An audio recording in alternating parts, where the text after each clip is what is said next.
Well, good evening, everybody. I declare this meeting open at 5:30 p.m. and I welcome councillors, management and members of the public attending tonight's meeting, both in person and virtually. We are meeting on Wurundjeri Woiwurrung country, and I respectfully acknowledge the traditional owners of the land we govern, the Wurundjeri Woiwurrung and Boonwurrung peoples of the Kulin, and pay respect to their elders past and present. We acknowledge and honour the unbroken spiritual, cultural and political connection they have maintained to this unique place for more than 2,000 generations.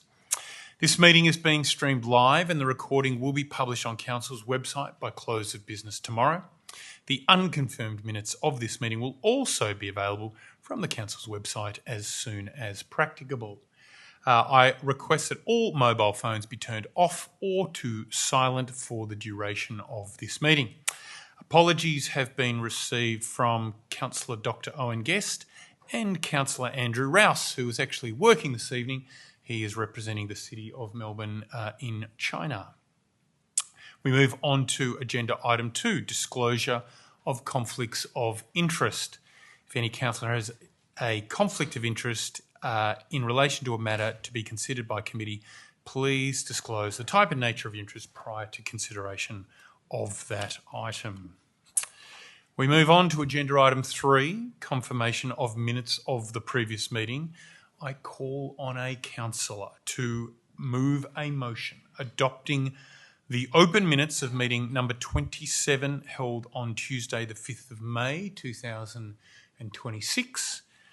Meeting number 28 held on Tuesday 12th of May 2026 and special meeting number 29, there it is, held on Tuesday 19th of May 2026. Could I have a thank you, Deputy Lord Mayor? Do I have a seconder? Thank you, Councillor Scott. I'll now put the motion to the vote. All those in favour, please raise your hand. I declare that carried unanimously. We move on to agenda item 4, matters arising from the minutes of the previous meetings. I ask councillors whether there are any matters arising from the minutes of the previous meetings that wish to call out. No? Okay, then I will go to submissions and correspondence.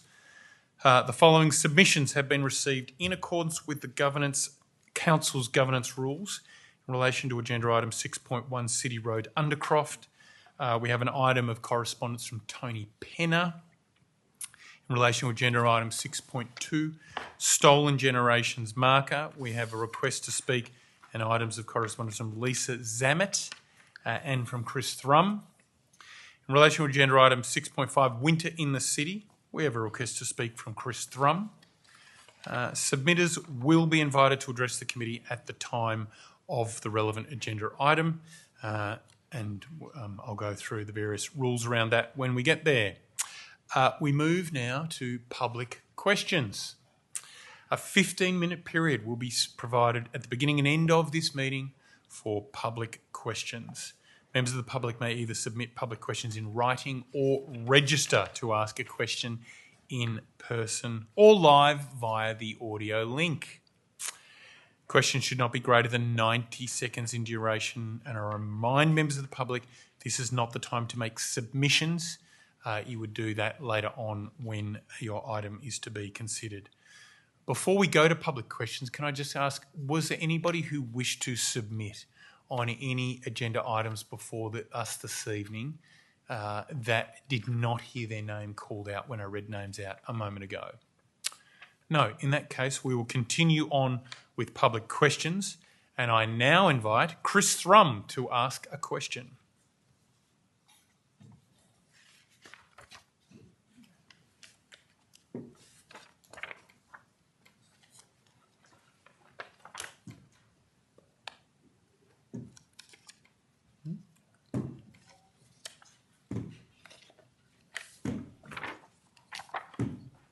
Got a image I want to put on the front. Oh yeah, okay. Thanking you. Okay. I think we're kind of familiar with that.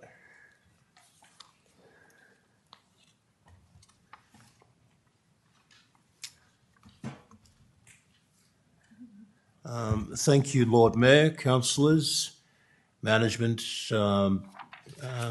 viewers. I'll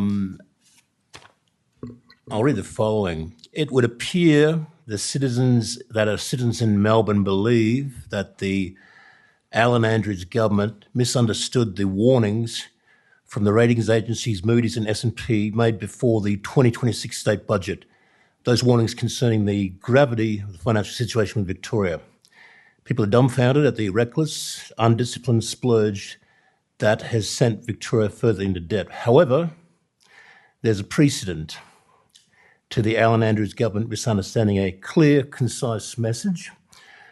I refer to the City of Melbourne message to the state government of Victoria outlining in a subtle, nuanced and clear manner the reason City of Melbourne is in opposition to the proposed legislation concerning work from home. The City of Melbourne has over 2,000 workers on the books. Victoria workers and workers at the City of Melbourne already have the ability to negotiate the terms and conditions of their work environment. Media reports that the Alan Andrews government is attempting to frame the City of Melbourne's argument in a most simplistic, unflattering light. Could the City of Melbourne please describe the valid and legitimate reasons why it's appropriate and rational to oppose the legislation?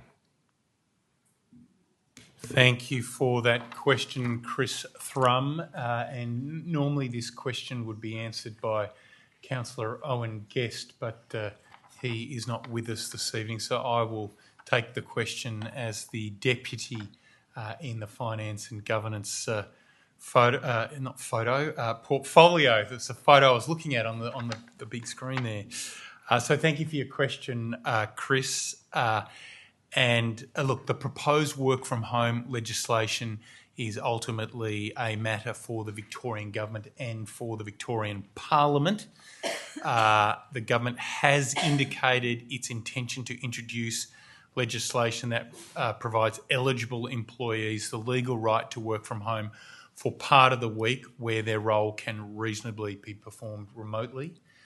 We're still waiting to hear detail on exactly what that will mean in terms of reasonably be performed remotely and also exactly how many days of the week it will cover and other detail.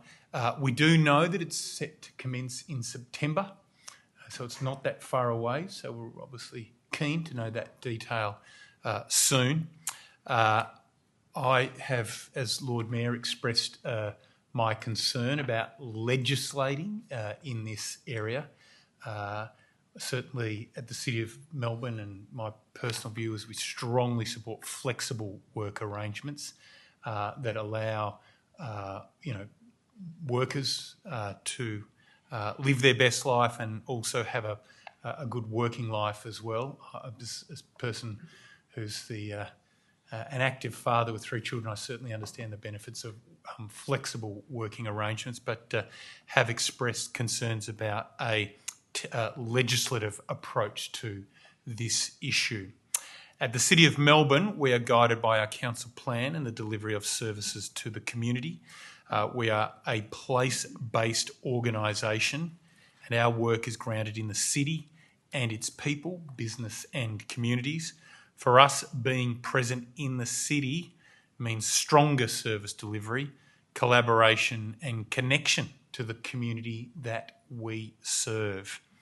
We also recognise that flexible work is an important part of modern organisation that supports inclusion and productivity, and this is embedded in the workplace practices and workforce practices here at the City of Melbourne. We take a balanced approach where the role allows. An employee can access some kind of flexibility, and we consider requests in line with the Fair Work Act. Where outcomes focused, any flexibility must support performance, service delivery and community outcomes, and on-site presence is important, and we expect Team Melbourne to maintain meaningful connection to their teams, stakeholders and the city. If the legislation proceeds, the City of Melbourne will review our policies, maintain high quality services and work with staff and unions to implement the changes fairly. Alison Leighton, as CEO, did you want to add anything further to that? No, Lord Mayor, I think you've covered that very well. Thank you. Thank you, and thank you again for your question, Chris, and your interest in this matter. Yes, you may. Yes. Okay. Thank you, Chris, for your question. I moved that motion in the past, and one of the main reasons is because I think putting a mandate is not beneficial for City of Melbourne. City of Melbourne is responsible for 1/4 of the economy of this state, and we didn't see too much consultation from the state government. I found this is appalling. Discuss that with the City of London. When I mentioned that with a councillor in there, he could not believe it. He used to live in Melbourne. Now you have 93% of people come back to London. The offices are doing very well. The city is prospering. They having construction, everything going on. I think it's a little bit irresponsible, and I feel that's a voting grab from the current state government. And I really wish that the state government is going to review. And by the sounds of papers I'm reading, I think this could may be unconstitutional. And we got to lose international investment in Melbourne. We got to lose interstate investment. And that's it. I just want to mention that for you from my perspective. Thank you for your question, Chris. All right. Thanks again for your question, Chris, directed at the City of Melbourne's policy approach. Councillor Griffiths.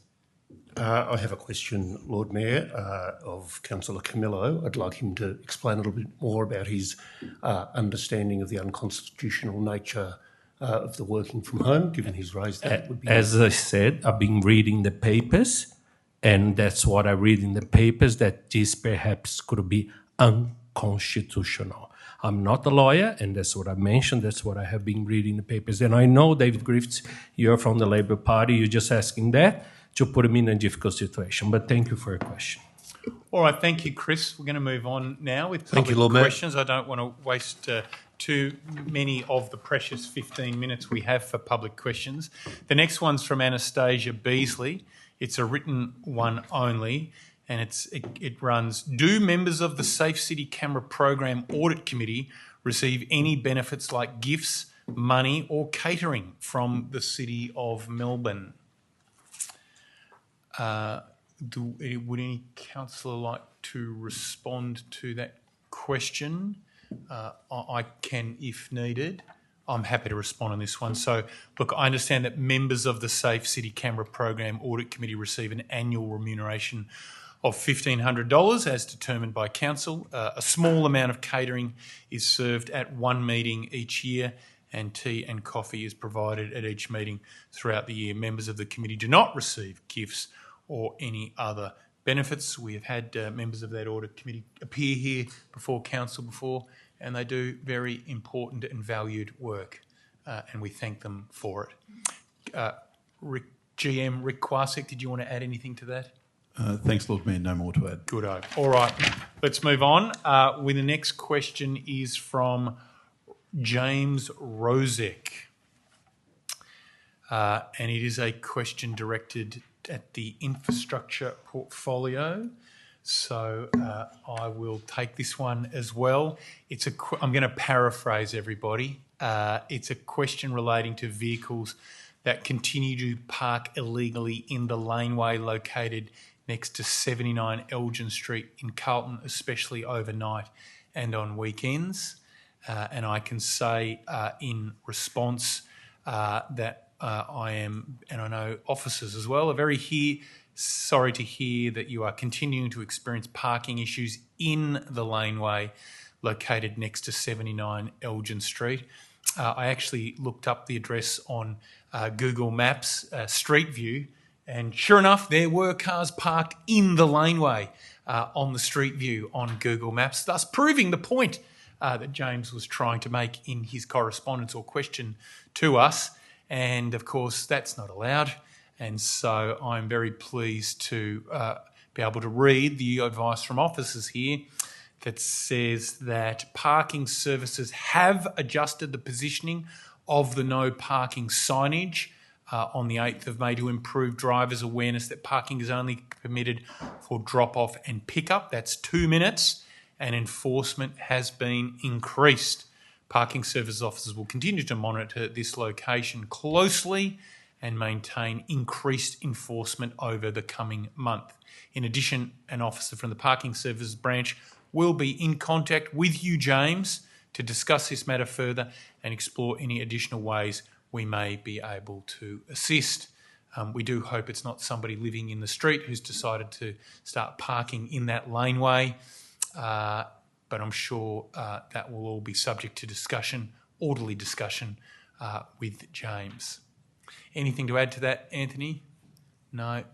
Okay, good one. All right, our next question is from Henry Robinson, and that is also for the Finance and Governance and Risk portfolio, and I'm acting lead this evening on that. So this question runs as follows. Dear members of Melbourne City Council, I write to respectfully urge the Council to consider redesigning the flag of Melbourne.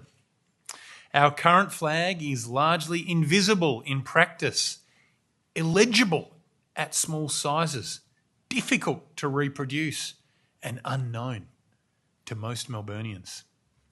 A great city deserves a flag that residents recognise, display with pride, and that represents who we are today. I remind you all that former Lord Mayor Sally Capp raised the prospect of this on ABC radio in 2022, and you are sure to have the support of a large majority of Melburnians. I ask that the Council open a public consultation and design process. Our flag can be something we're genuinely proud to fly. Respectfully, Harry Robinson. Well, thank you for your question, Harry, and for sharing your thoughtful perspectives regarding the City of Melbourne's flag. For my part, I am a very proud Republican, and I look forward to the day when Australia cuts the apron strings to Britain and we stand on our own 2 feet as an independent nation. Still, of course, proud of our heritage and connected to the Commonwealth, but an independent nation truly. Council sincerely appreciates the care, civic pride and considered reflection evident in your question, as well as your interest in how our city is represented.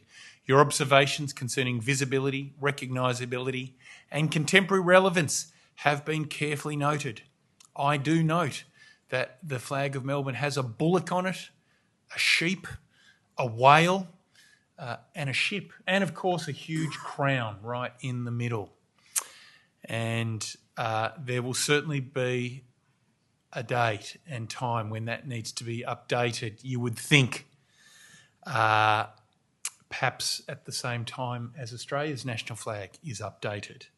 I also note that the City of Melbourne has a logo, the M, which I'm displaying proudly on my jacket here tonight. And I see Councillor Gladys Liu is doing the same. That indeed is a very modern looking logo that has won countless international design awards. And indeed, whenever I travel, I often have other mayors remark how much they love our city logo.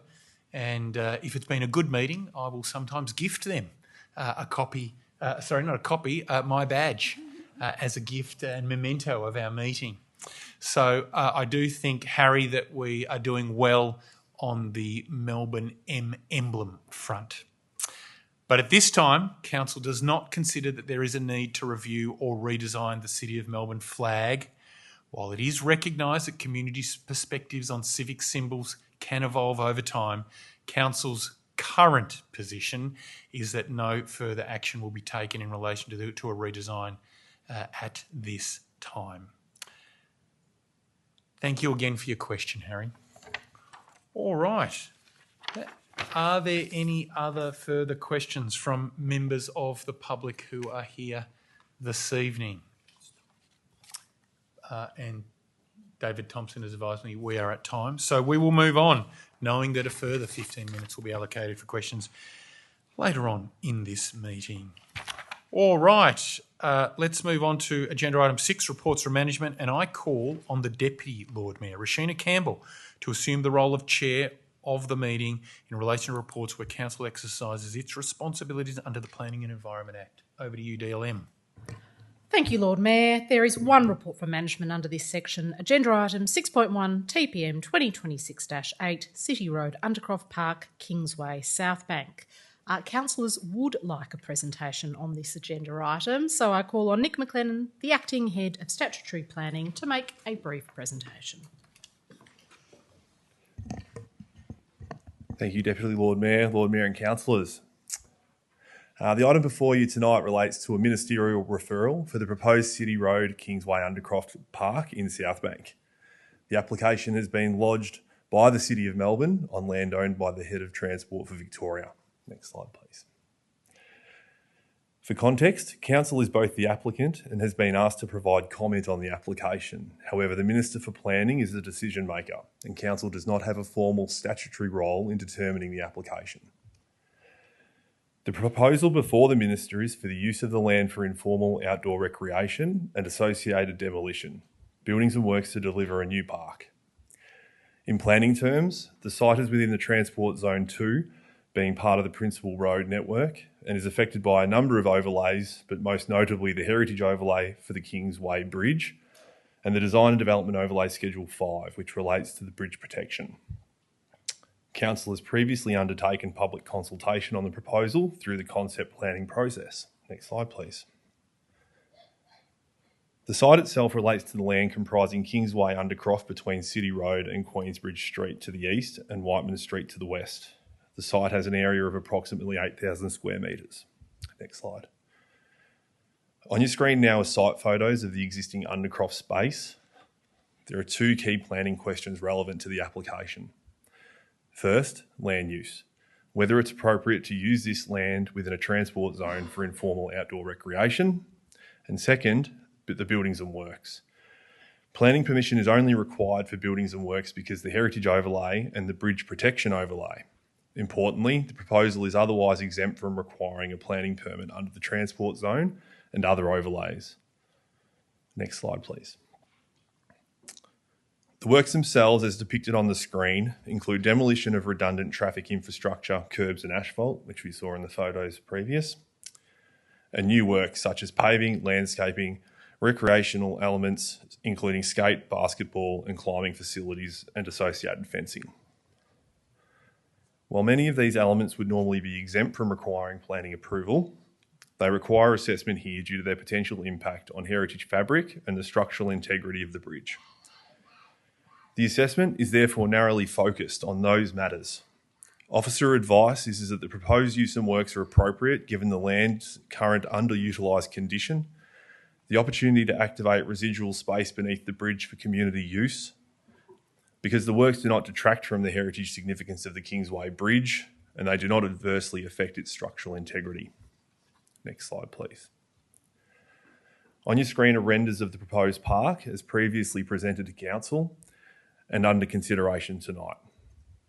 In summary, officers consider that the use of the land as a park is appropriate in this location and that the buildings and works triggered by the heritage overlay and bridge protection controls are acceptable.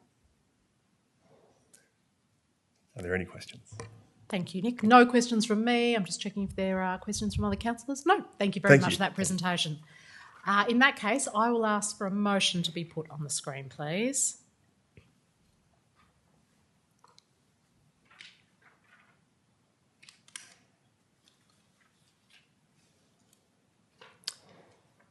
I will move that motion. I'm looking for a seconder. Councillor Leiloo, thank you. And I'll now speak to this motion. This is a referral from the Department of Transport and Planning on behalf of the Minister for Planning, seeking Council's comment and advice on a planning permit application concerning the land at City Road, known as the Kingsway Undercroft in South Bank. The project has already been considered by this committee. In fact, we endorsed the concept design very recently and noted the developed design would come before this committee. This permit is the next step to enable delivery. Now, planning permission is being sought for both the use of the land for informal outdoor recreation, as well as the associated building and works to facilitate the construction of a park in the Undercroft. This is a bit of an irregular scenario, where council is in fact the applicant, and we've applied to the minister, who is the decision maker, and the minister has then referred the application back to council for comment. Council does not have a role as the statutory decision maker, but tonight we are considering those matters, the land use and the proposed works. The site is located within the transport zone. It's affected by heritage overlays, the Kingsway Bridge, and DDO overlays, Bridge Protection Area DDO 5. This application seeks a permit for the use of the land as an informal outdoor recreation area, and that is required because it's currently zoned under the transport zone. The associated building and works are limited. Most of these works would usually be exempt under the planning scheme, except where triggered by heritage and bridge protection controls, as is the case here. So there are three main things we are required to consider tonight. The first, is this land suitable to be used as a park? Is that an appropriate use of the land? Second, is the proposed demolition and construction acceptable from a heritage point of view? Will those works harm the significance of the bridge? And finally, will the works affect the operation of the bridge itself? Now, you've heard tonight from our planning officers that their advice is that the land use is suitable to be used as a park and the buildings and works are acceptable. Can I take this time to congratulate and thank Tony Penner on his outstanding submission showing the support of the South Bank residents group for this permit being issued. And I also wanted to acknowledge the many, many residents we heard from when we recently conducted a listening post at South Bank. I was joined by Councillor Gladys Liu and Councillor Raf Camillo that night, and there was in fact not a single resident who didn't mention to us the desperate need for more open space surrounding the Boyd area. When the Undercroft was proposed to them as a potential location for future open space, the overwhelming response is that would be positively received by the community. Turning to the matter of heritage, this has been properly considered. The heritage listing is for the Kingsway Bridge structure, and this proposal does not alter that structure. The works are confined to beneath the bridge, and they will not detract from the significance of it. In fact, they will probably improve appreciation of the place by activating what is currently a disused area. Finally, the planning report is clear. This proposal does not prejudice the safe and efficient operation of the bridge. It doesn't inhibit maintenance access, and that, of course, is a critical factor to make sure that bridge protection is addressed as it has been done here. For all of those reasons, I commend this motion to my councillor colleagues, and over to you, Councillor Leilu. No, would any other councillors like to speak to this motion? No, in that case, I will put it to the vote. Could all those in favour please raise your hands? And that is passed unanimously. And with that, I hand the role of chair back to you, Lord Mayor. Thank you very much, Deputy Lord Mayor. We move on to agenda item 6.2, Stolen Generations Marker. I'm going to request a presentation in relation to this agenda item. I think Jason Eads, our Director of Aboriginal Melbourne, is going to lead us off here, and Lauren as well. Over to you. So thank you, Lord Mayor and Deputy Lord Mayor and councillors. It's a pleasure to be here tonight to present officers' work on the Stolen Generations Marker and to provide the context and history of the project, and also to seek approvals to take the project through to completion. Next slide, please. So just for some background, the Stolen Generations is a period of time in which Aboriginal and Torres Strait Islander children were removed from their families, from their culture, and from their country.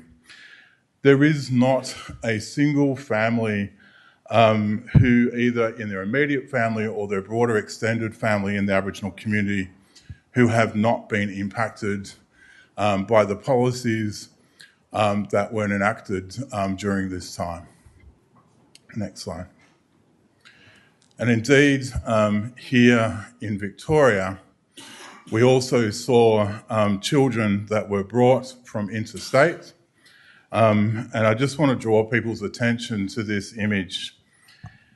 It's a hard image to reconcile in our minds in today's context, but this is a photograph from the Herald, an advertisement that was placed in relation to Aboriginal children from the Northern Territory and the seeking of families to foster them. Next slide.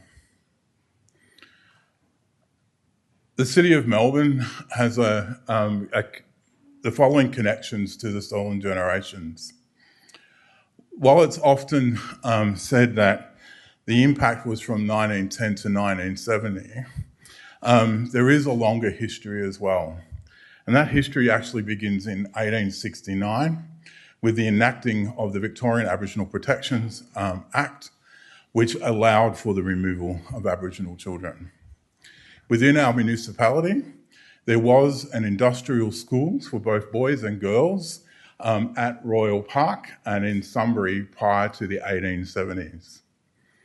The Royal Park Depot from 1880 to 1969, which later became Turana, was the centre for processing children who were in state care.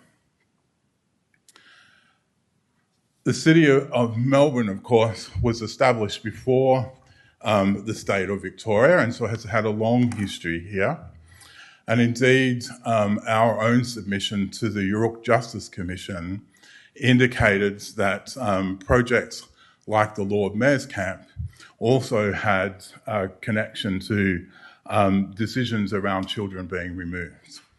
It is estimated that over 3,100 members of the Stolen Generations born prior to 1972 are resident in Victoria. Next slide. So the Council's authorising environment to date, and this has been a project that's been underway for over 5 years.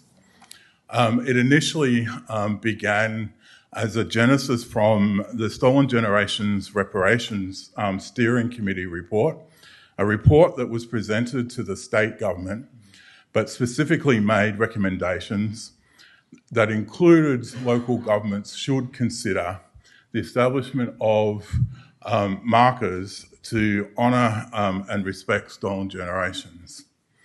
In November 2020, the Council endorsed the Innovation Reconciliation Action Plan, which included a deliverable to research and undertake work on what a Stolen Generations marker may look like here in the City of Melbourne.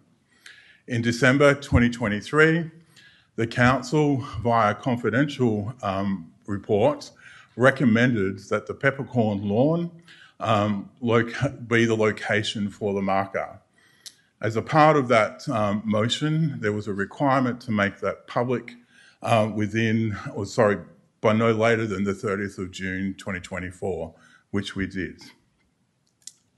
Leading up to the decision for Peppercorn Lawn was extensive consultations, including extensive consultation with Stolen Generations themselves, not only here within our municipality, but more broadly across Victoria, given the number of people who were impacted by this, but also because this marker represents more than just the place in which it is located. It represents the whole experience of Stolen Generations for the state.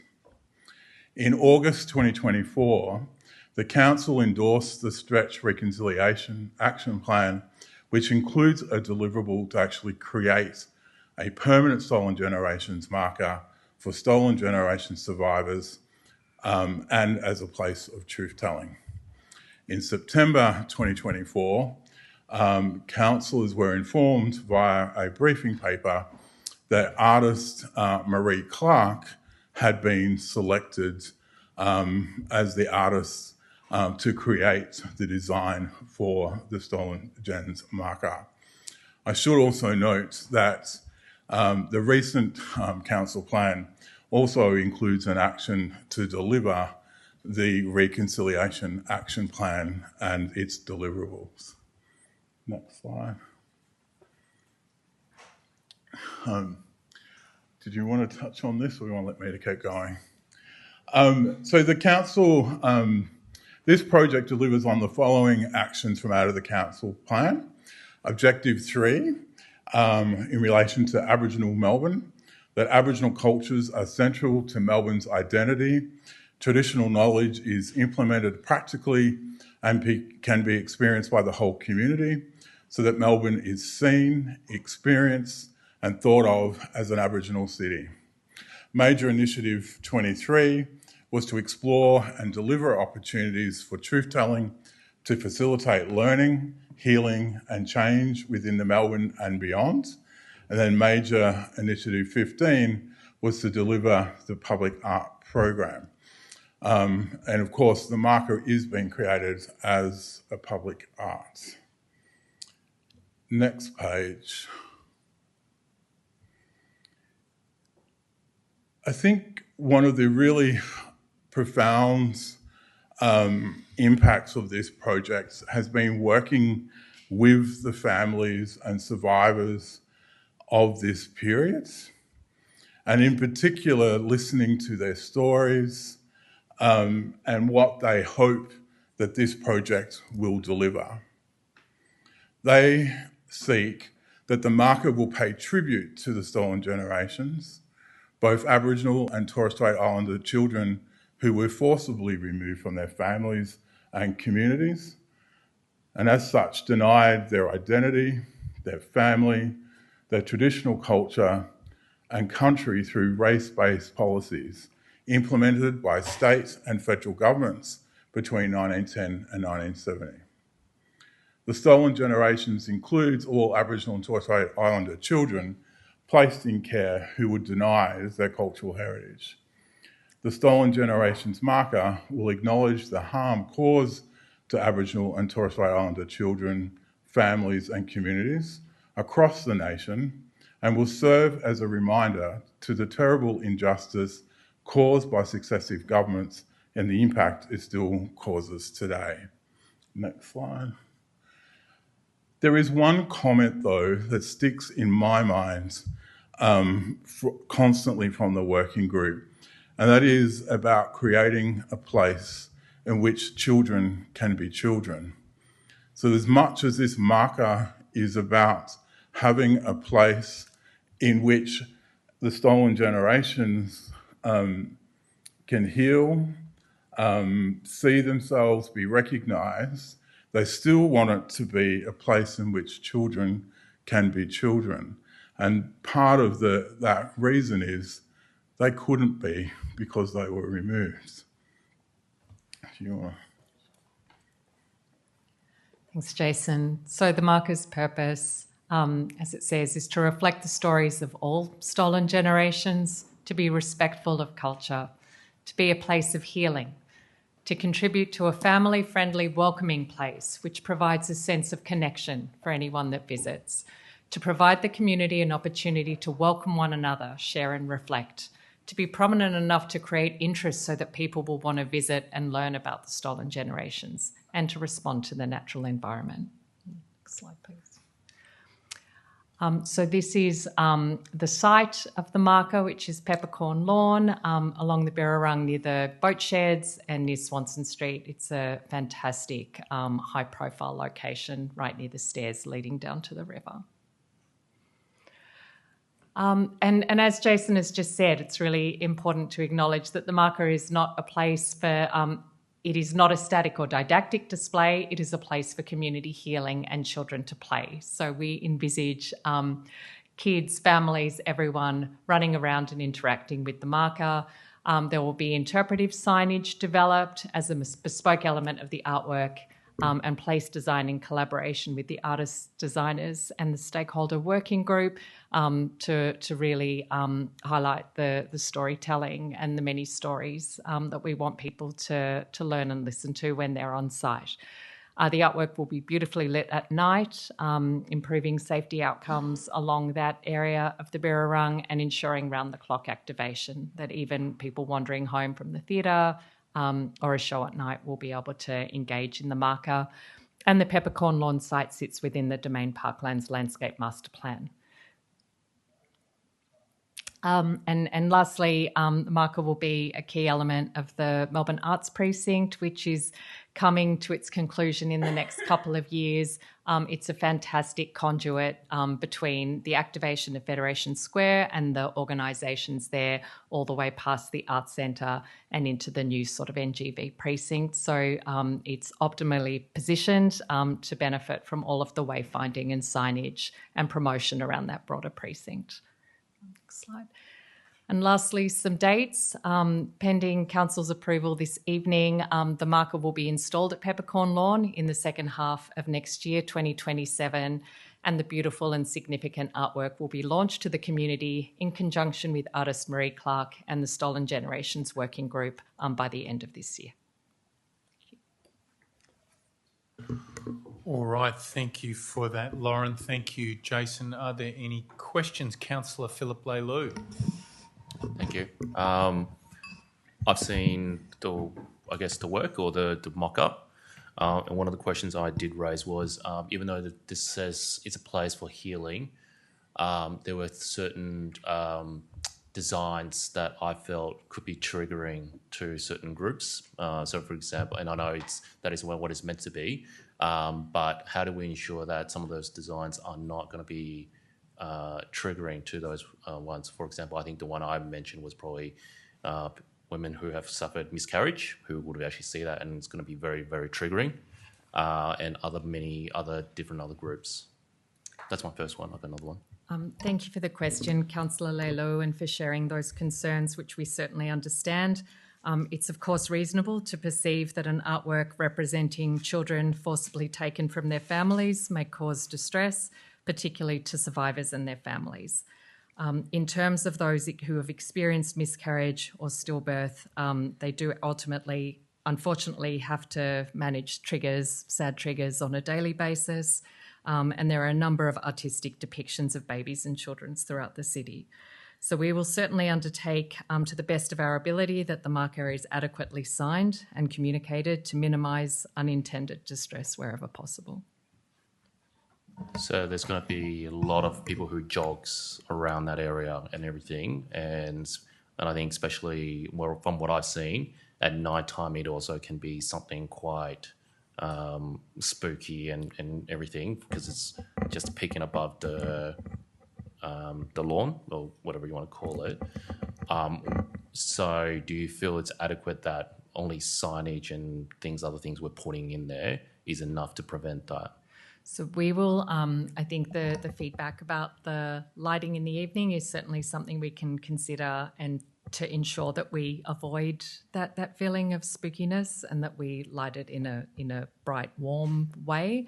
But as I said, those sorts of triggers are there everywhere for people every day, for someone in terms of miscarriage every time they see a pram or a pusher or a child. So there is no reason to think that this will be a bigger trigger to those other triggers, but there are many depictions of children and kids in artworks everywhere.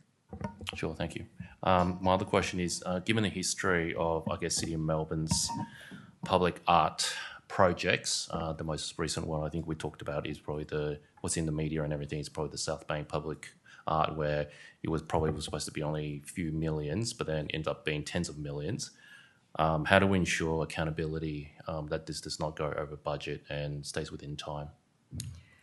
So thank you for the question, Councillor Leilou. So we are proposing that funds be spread over 4 years. So 2 of those years have already happened, last year, this year, and then the next 2 financial years. So we are well on the path to developing this work, and we are confident that it will be delivered by the end of next year, and that we have done substantial pre-work and interrogation to ensure that we're aware of any sort of hidden costs, things like soil testing, things like really engaging with the land. And one final one. So the majority of this budget comes out of the public art program budget. Given that we have been spending quite a bit on that, do we have any more budget for other public arts if we actually either go ahead with this or we don't? And how do we ensure that in future that public art is actually able to fund, not just on, not able to? So thank you for the question. So funding is being sought from the state and federal governments and other partners to offset project costs, with any remaining unfunded balance to be funded through the 4-year Public Art Capital Works budget, as endorsed in the budget on 26th of May. The amount of money required over the financial year 27 and financial year 28 budget is $2,634,760. So that leaves about $1.4 million in those 2 years for other projects. Sorry, Laura, I'm adding more. I think what I'm trying to say is there any more money in the budget for public art to do more public art in the future, or do we not have any more money left? Beyond these 2 years? Yep. Or at the same time? I guess both. So in the 2 years, there is an additional $1.4 million that will be spent on other projects outside of the Stolen Generations marker. And then from financial year 29, there will be full money, again, depending on the wishes of council. Right, so for 1.4, and then after that it will be whatever discretion. In recent years, it has been a $2 million capital public art allocation. So should councillors approve the same thing ongoing, then that full $2 million will be available from financial year 29. Right, and that's usually $2 million per year going forward? Yeah. That's correct. Okay, thank you. All right, any other questions for Jason or Lauren? No, in that case, thank you very much for addressing us. I will now invite Lisa Zammit from Connecting Homes, who requested the opportunity to address the committee. Lisa, welcome to Melbourne Town Hall. Really pleased you could address us on this matter. Thank you, Mayor, Deputy Mayor and councillors. As mentioned, my name is Lisa Zammit and I'm the CEO of Connecting Home.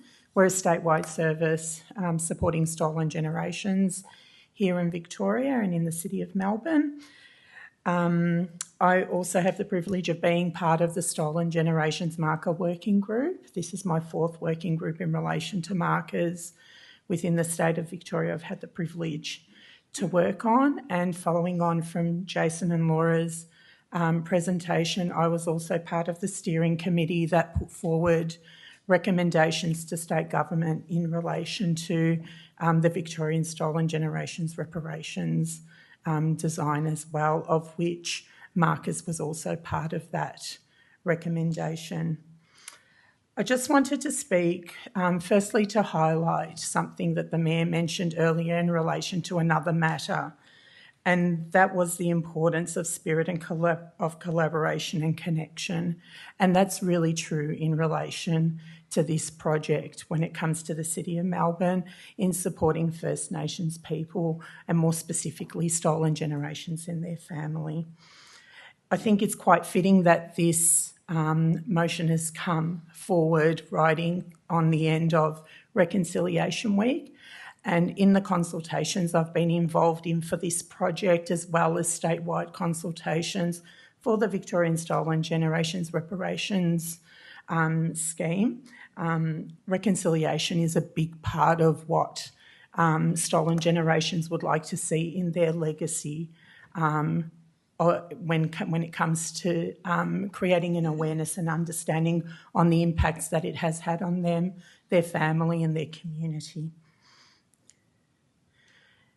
I think it's really important to point out, whilst survivors see this space as a space for them to be able to come with their family and the communities to reflect, as mentioned by Jason and Laura, the importance of children being children there is a very important thing that came out in the consultations, but not just their own children and grandchildren and great children, but all children having the opportunity to come and learn, to have an awareness and to be able to as a society, come to agreement that this history should never be repeated again. The urgency of this also, Mayor, Deputy Mayor and councillors, is that we have now moved all stolen generations into the group of ageing. So all stolen generations are now older and have moved into ageing. Connecting Home holds the State Funeral Fund for stolen generations as part of the scheme, and since its inception, we've seen 126 elders pass away due to chronic health needs as a result of the stolen generations.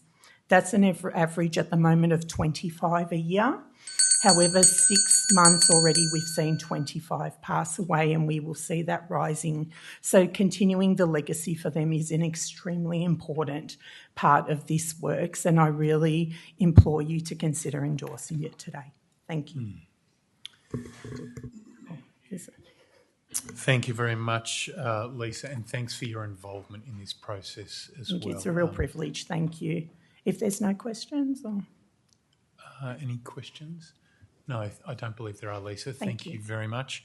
I now call on Chris Thrum, who requested the opportunity to address the committee in relation to this matter. And just a reminder to speak for no more than 3 minutes. Chris.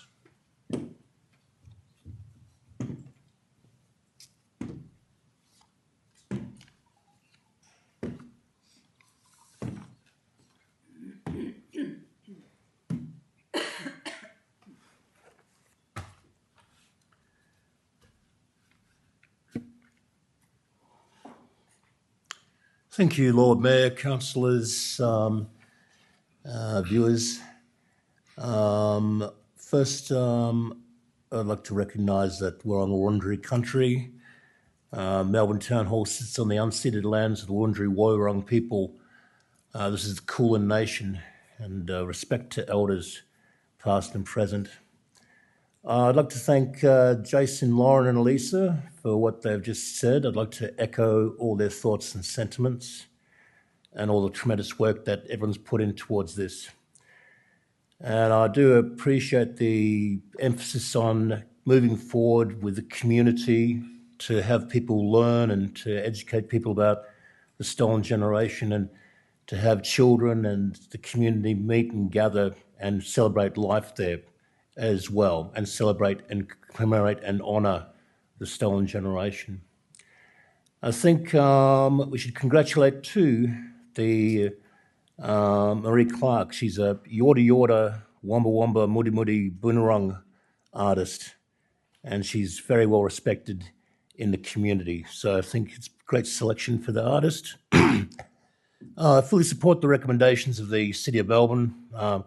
Have concerns in regards to recommendation 7.4 in terms of ongoing funding from state and the Commonwealth Government, but I'm sure that they'll come to the party.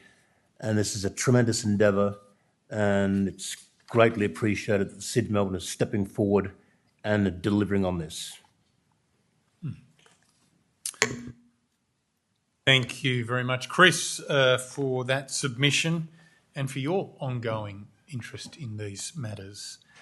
All right. I will now call on a councillor to move a motion. I think we're going to move an alternative motion. So if I could just request that please be put on the screen.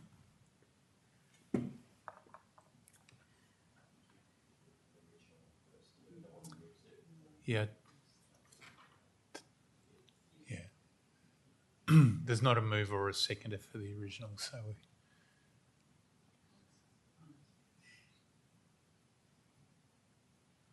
All right. Is there a mover for that motion? Thank you, Councillor Dr. Ball, and I will second it. Back to you, Councillor Olivia Ball.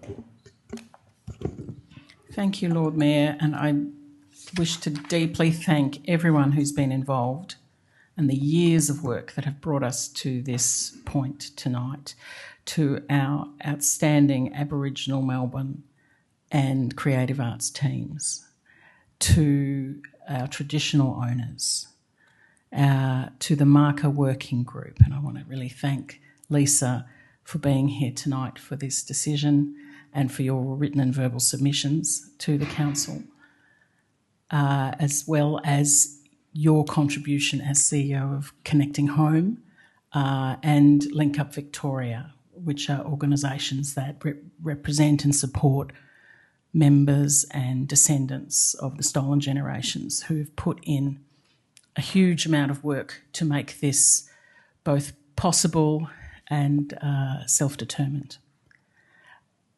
I really want to thank and congratulate Marie Clark on her extraordinary designs, and I know that is just to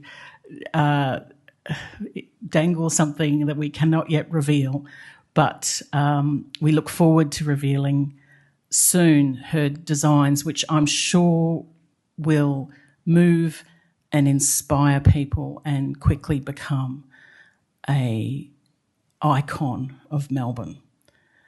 I also want to thank Mitch Marnie and Oculus Studio Landscape Architects for the work they've done and will do to realise this artwork and its beautiful landscaped setting. I would like to echo Jason's comments about this council's submission to the Yuruk Justice Commission and commend that short history to the public. It's a brief account of the City of Melbourne's history of impact on Aboriginal peoples as the first colonial government in this place. And that submission points to the role of this council in the removal of children from their families and the forcible transfer of children from one group to another group. As Jason has said, this marker is a response to the State Reparations Committee, which recommended that all local governments create markers to the stolen generations. But this one we're considering tonight is more than a local government marker. It's a memorial of state significance, and I dare say of global significance, given the echoes of this form of genocide in other settler colonial societies. Noting that this project is a fulfilment of decisions already made and endorsed in our Reconciliation Action Plan and in our current council plan, I want to warmly commend this project to my colleagues, and I can't wait to see this outstanding artwork realised and to become a special place of gathering, healing, play, remembrance and understanding for First Nations and the entire community. Thank you. Thank you, Councillor Ball. As seconder, I'm very pleased to speak to this motion as well. I begin by saying how proud I am to serve as the Deputy Head of the Aboriginal Melbourne portfolio with you, Councillor Ball, and I do so with the support of councillors as Mayor. I see this as very important business for Melbourne because the City of Melbourne is committed to truth-telling and building stronger relationships with First Nations people. And as you have carefully detailed for us, Councillor Ball, Council's Reconciliation Action Plan does designate this as a priority project, and I'm very pleased that we are creating this Stolen Generations marker, and it will feature a series of sculptures to be located in Peppercorn Lawn in the Alexandra Gardens, which is a beautiful spot along the Birrarung Yarra River. The project is expected to be delivered in 2027, and I think that'll be a great milestone in the life of this city and this place.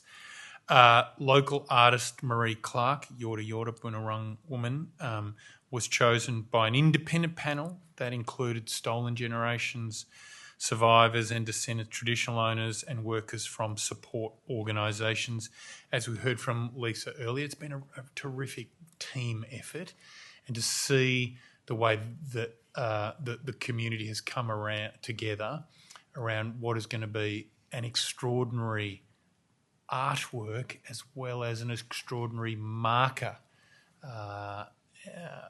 of a chapter in Australian history, I think is a great example of community at its best, and art playing a powerful role in capturing public feeling and creating a place that is so appropriate to be created here in Melbourne. Marie's artwork will invite people to reflect on the children who were taken and their strength in finding their way back to culture and to country. We've heard already this evening about the stolen generation policy and the policy of removal of children. I won't go into all of that again here and now, but it's a policy that and practice that existed for over 100 years and resulted in the removal of thousands of children, and on some accounts up to 1 in 3 children being removed. And it's a practice that continued right up till at least 1970, which is just seems beyond belief. So this will be a really, really important work. This will be the most significant marker of its kind in Victoria. Indeed, I think it'll probably be the most significant marker of its kind in Australia. And a project like this deserves to have the backing and support of the state and federal governments. And I do hope that comes to pass. Indeed, I hope that it will find support amongst the philanthropic community, private sector and other members of the community. I think it's a work of incredible significance and deserves that support. So let us walk the path of reconciliation together. I do hope the Council will vote to support us taking the next steps on this important project. I do hope it'll meet with Council's support. Are there any other councillors who wish to speak to this item? Councillor Mark Scott. Thank you, Lord Mayor. I didn't know that I'd been taken from my mother. I just thought she'd left me there. She told me that I'd been taken from her, that she had no rights as an Aboriginal mother.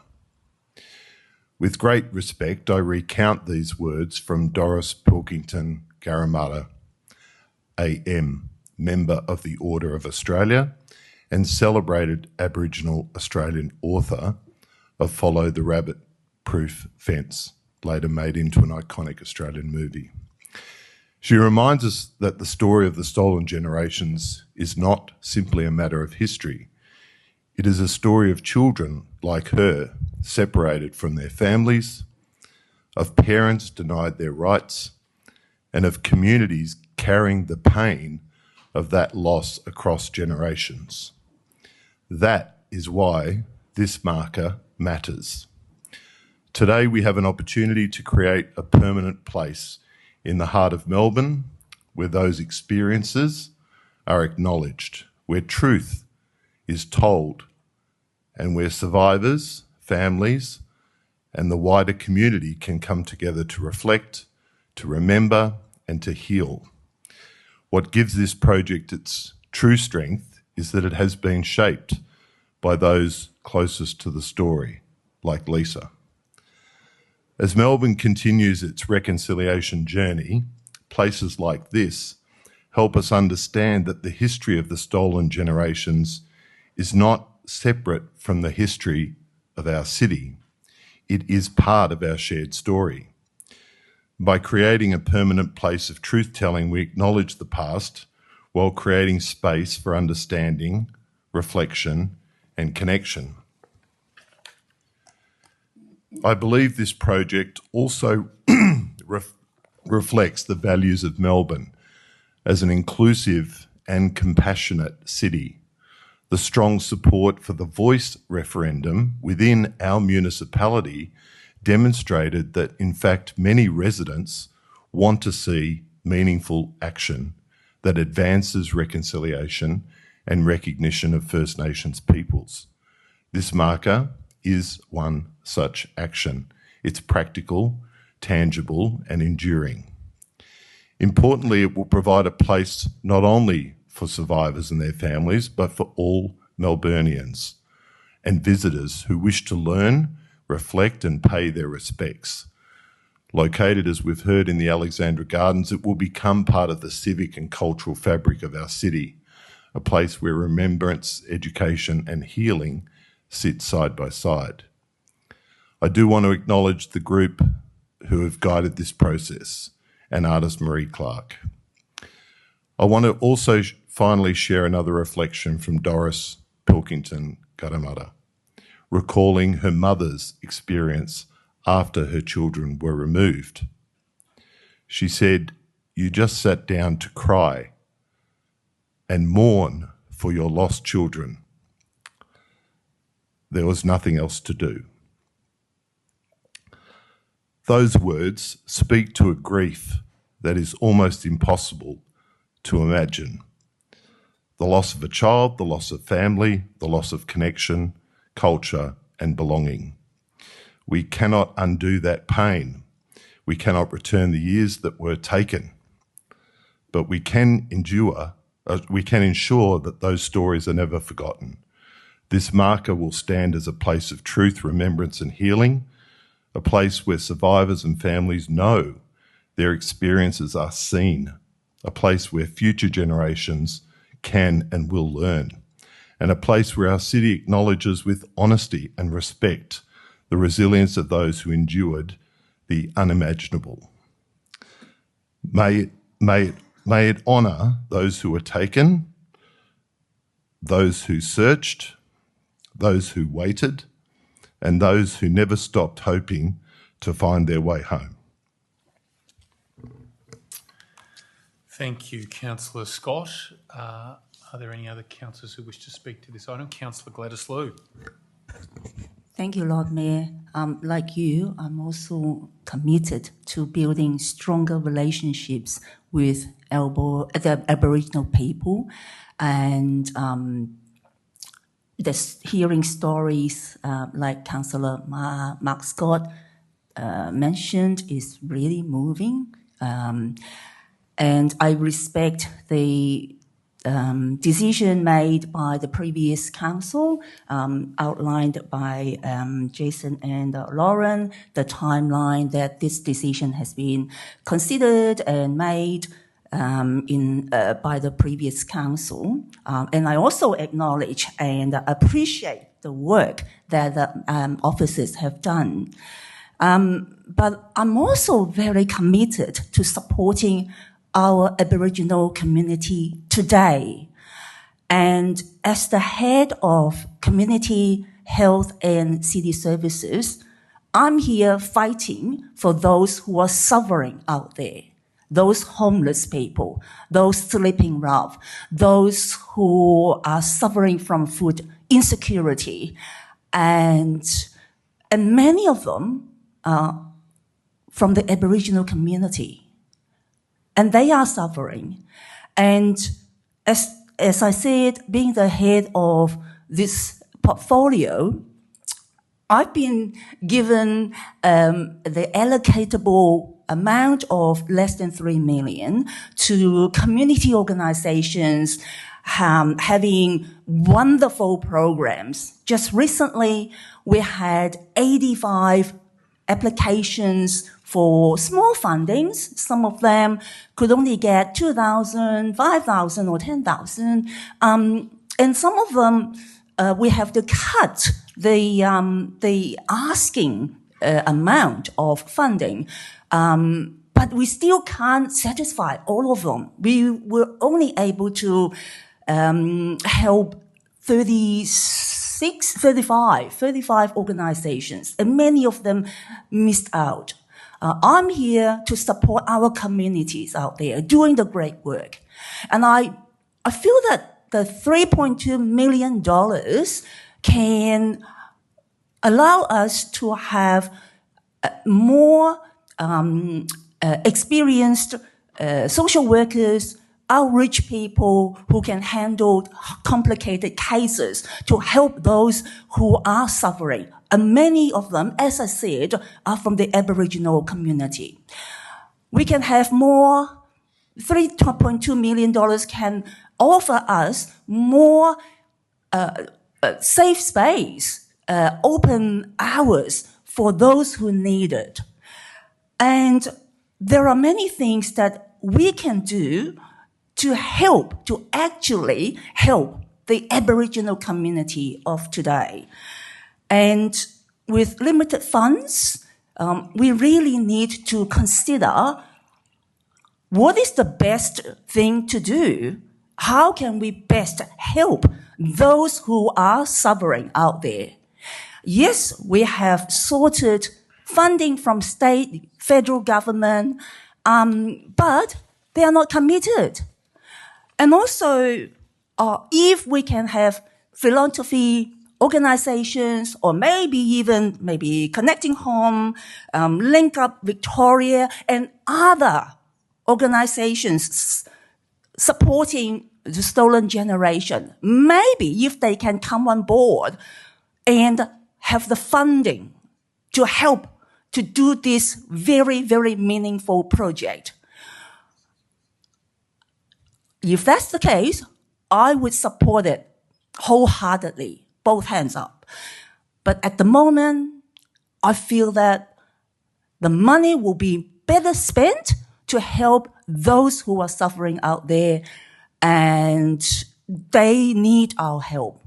So with that, I can't support this motion. Thank you. Thank you, Councillor Liu. Are there any other speakers to this item? Councillor Raphael Camillo. Thank you, Lord Mayor.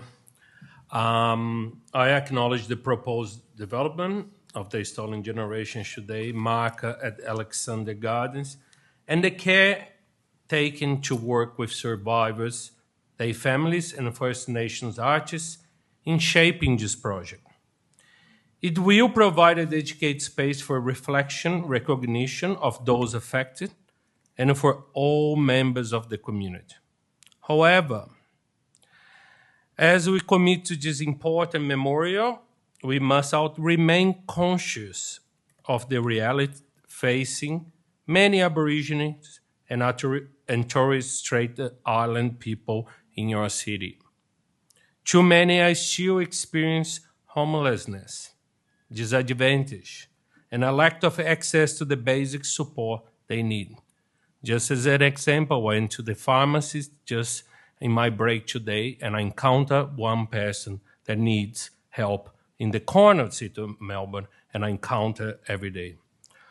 Honoring the past must go hand in hand with addressing the present.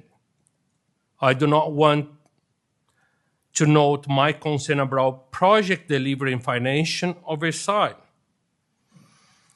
But the South Bank Public Arts installation, originally commissioned in 2018, has, according to the media reports, experienced significant cost escalations, and it still does not have a confirmed final delivery date. This raises legitimate concerns about cost control, transparency, and timelines for major projects. But I still supporting this project today. But we need to call for contributions for the private sector, philanthropic partners, and other levels of government, as you guys can see on item 7.5 that I push so much to heaven. Because with that, perhaps I believe it's a good project, we can continue to prioritize the resource towards those currently in need. This is about the balance, is about to close the gap, acknowledging history in a meaningful way, while it also respond to the immediate needs of people in your community today. I could not come in here tonight and not raising these issues because it is an issue that I'm dealing every day in your streets. And I would be hypocrite to not be mentioned this. So that what is mentioned, item 7.5, I'm not want to commercialize that, but provide support for everyone and address the problem. Thank you, Lord Mayor. Thank you, Councillor Camillo. Any other councillors wish to speak to this? Councillor Philip Leilou. Thank you. Happy to speak to it. I think we can all agree that what has happened in the past is traumatic and should never happen ever again. I think that's absolutely no need to. I do think respect should be given and things needs to be acknowledged. And I think it's quite eerie that the state and federal, who, let's face it, the federal government and the state government was the biggest culprits of this, and yet they are not doing anything on this guide. And the fact that a local government have to actually take up the initiative and everything is just speaks volumes on the fact that, and I hope both of them can reconsider their minds and also the role that they need to play and also the things they need to do. I'm talking more from a project perspective. I was here when we voted on the public South Bank art. I remember it only was going to cost us, I remember only a few million. It's now tens of millions of dollars, right? And that has sat with me for a long, long time. Project runs on emotions, in my experience, don't usually always get the good outcome. Sometimes it actually delivers the worst outcome. It doesn't deliver the right benefits and everything. And I think that's why we have controls in place. That is why we have different gates and different things.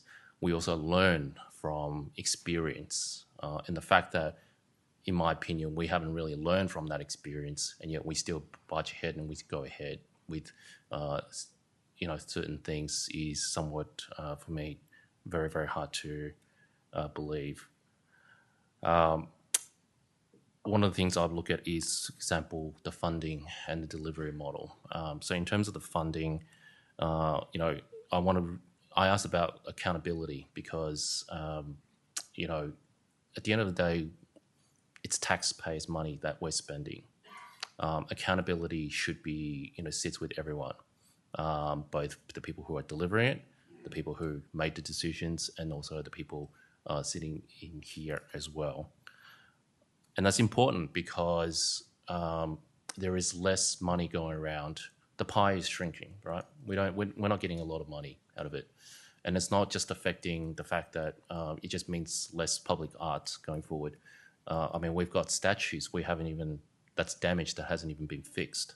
We don't have budget for that, right? We don't want to fix that.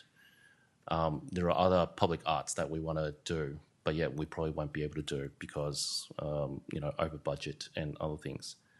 So who's going to be accountable? And that's the questions we need to ask. I think I understand the need for it because people would like to see it before it's been waiting a long time, and I get that. But at the end of the day, we also got to think that in the future, but also we also got to think about how other projects potentially, because it's going to be less and less pie. If we don't go ahead and do this, it just means potentially less money and also less things to do in the future. If we prove this, again, City of Melbourne is on the hook for the whole thing. And that is another, it just seems we just love doing that. We just feel like the fact that if nothing happens or anything, all right, we'll be the one that's backing all of it. But that just means less money for infrastructure. It means less money for services, and it means less money for everything else. I love public art. I help raise a lot of money for other art organisations, but in a time of cost of living and other things, is this the money rightly funded through? And when we don't have the partners to come on board, and yet we're saying, hey, City of Melbourne will be the ones taken on board. It's a noble endeavour, It's one that is, I think, worthy of praise. But again, I just really think, what does that mean for the future? And that is a real big thing. We are custodians in this moment in time. We've got to think not just for now, but also for the future. And the fact that after all these years, the fact that we have to put in some of these conditions, and I thank Councillor Camillo for 7.5 as well. But I just fear, again, what is the lesson learned here? What have we learned from all the projects we've done? My other concern, which I've raised, is also the designs and everything have only a certain amount of people. I've been lucky enough to see it, I guess, in a way. And as someone who probably, I've been around public arts and I've seen many things. And I know that it is supposed to invoke that, discussions, and that's what public art's supposed to do. But there are ones where someone like myself even was going, wow, that is pretty heavy, right? And I wouldn't even want to know. And then the reason I say that is because I've actually, I have a friend who, while I was walking with her, this was something that was triggering. And it was the first time that I didn't even know about it until they just had an absolutely panic attack and everything. So that's the reason why I know about this quite often, very well, because I know what it does to especially women who've miscarriage and everything. And this design, I mean, it is what public art's supposed to do. It's supposed to invoke this debate and discussion, but it shouldn't put others at damage them in a way that and give them concern. I don't think this has gone out to other people and have seen it. I think if we actually get the design out to everyone else, had a look, there might be comments, there might be other things, so that at least people are aware of it, and we could pick all those feedbacks in. However, we haven't actually released all that design, and I'm just concerned that when it does come forward, it is a very popular area. That area, there will be people who's going to be very, very affected, in my opinion. I know definitely. I'll definitely tell my friend, don't ever go near that area. And so again, I asked the question, is this even the right place to do it, especially so public? So I wish everything could be, lined up. I wish everything can be addressed. I wish it's a utopia world, but it isn't. And we can only deal with what we have. But I think given my past experience, I've been here 10 years. I've made some good decisions. I've made some really bad decisions as well. I've got to live with them. And so just using that, I'm really concerned for this project. I wish it well. I hope it succeed. But at the end of the day, it needs accountability. And I just really hope, I really don't think that we are at the right moment to process and go ahead. I think there needs to be a lot more work done. I think there needs to be a lot more commitment to be done. And I also got to think we need to have a good idea of what is it that we're signing up for, given that we're going to be on the hook for the entire thing. And so I hope I'm wrong in that part, but we will see in the future. Thank you, Councillor Leilu. Are there any other councillors who wish to speak? Councillor David Griffiths. Thank you, Lord Mayor. I want to thank everyone who's worked on this project now for a long period of time.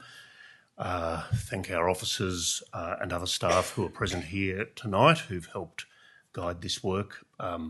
Thank Chris for his contribution, and particularly thank Lisa for all of the work and your speech tonight, which I found struck at the heart of a number of matters, and particularly raised the point that it's an important time for us to be considering this matter in Reconciliation Week.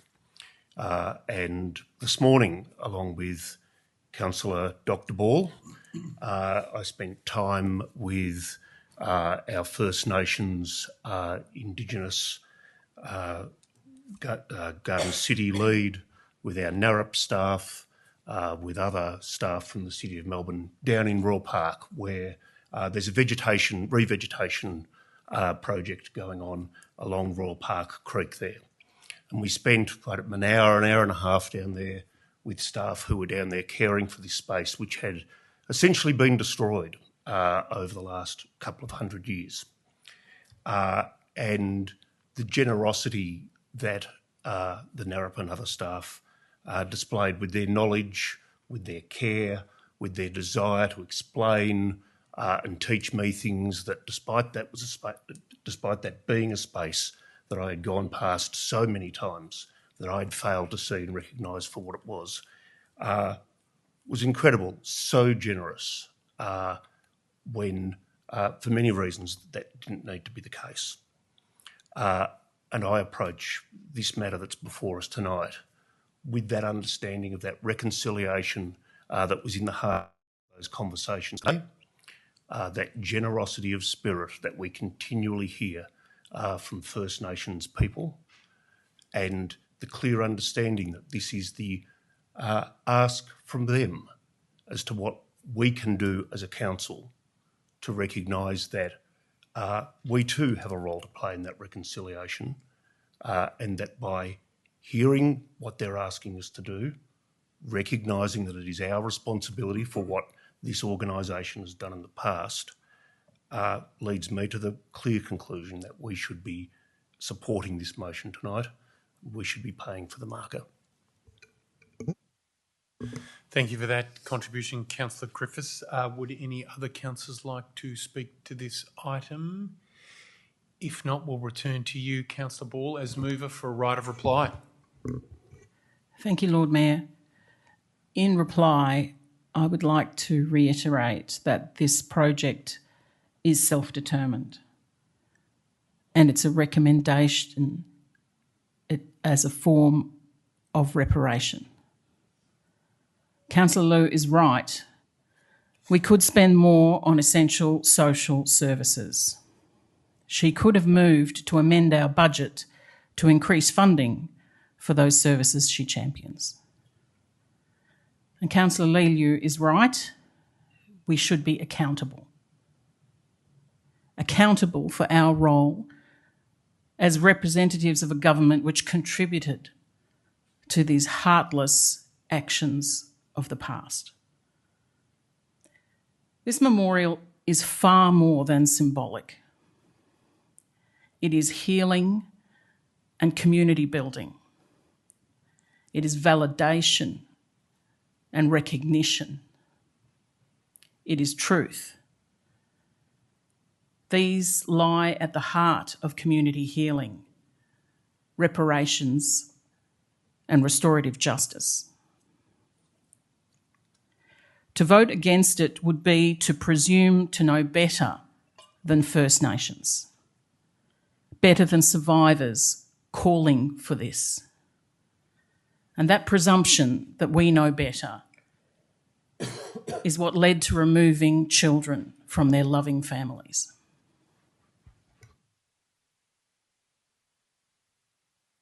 Thank you, Councillor Dr. Ball. I will now put the motion to the vote. All those in favour, please raise your hands. Councillor Camillo, Councillor Ball, Councillor Campbell, Councillor Rees, Councillor Louis, Councillor Scott, Councillor Griffiths. All those against? All those abstaining? Councillor Gladys Liu, Councillor Philip Lei-Lu. That motion is carried. All right, Lord Mayor, can I perhaps suggest a 5-minute adjournment just for staff and others to leave? We can do that in an orderly process and before we move into the next phase of the meeting. Yep, so I'll you've moved a motion. I'm seconding it. All those in favour of a 5-minute adjournment, raise your hands. Declare that unanimously carried. We'll do that. Resume at 7:05.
except for your councillor colleague there, but it is... Okay. All right. It is 7:05, so we are recommencing the meeting. I don't think I need to move a motion to I do. Okay, I'm moving a procedural motion to resume the meeting. Looking for a second. Thank you, Councillor Griffiths. All those in favour of resuming the meeting, please raise your hand. I'm going to declare that carried unanimously. The meeting is back on. We move to agenda item 6.3, countering extremism in Melbourne, response to council resolution. Would councillors like a presentation in relation to this item? I don't believe so. So I'm going to request, please, that a motion be put up on the screen. We have the officers' drafted motion. Do we have a mover for that motion? Yep, Councillor Ball, thank you. And do we have a seconder for that motion? Thank you, Councillor Philip Leilu. Back to you, Councillor Ball. Thank you, Lord Mayor. I'm really glad to have this report from management. It's always a pity when a lot of work goes into something like a parliamentary inquiry for it to sit on the shelf neglected, because there's a lot of work, a lot of experts, a lot of research, a lot of careful consideration, multi-partisan consideration that goes into something like that. And so the more that we can leverage, benefit from that work already done by the Victorian Parliament, the better. And I thank our officers who've had a good look at that parliamentary inquiry, identified the parts that are most relevant to local government, and furthermore identified what we are doing already that fulfills the recommendations and evidence behind those recommendations already, and then identifying new things, which it's already got on with commencing and undertaking. So I'm really grateful to our officers. I really hope it has an impact. I wish there was ways we could measure the impact, but it's certainly tremendously important that we undertake this primary prevention of extremism, which the officers have recommended is the most appropriate role for local government to take. I commend this to the public to have a look at what we're doing and propose doing in this space, and I wish our officers and community partners with which they are collaborating the very best in these efforts. Thank you. Thank you, Councillor Ball. Councillor Leilu, nothing to add. Are there any other councillors who wish to... Question. You can ask a question any time. Councillor Camilla. Okay. I'd like to ask questions for one of the management. I think it'll be Anthea, please.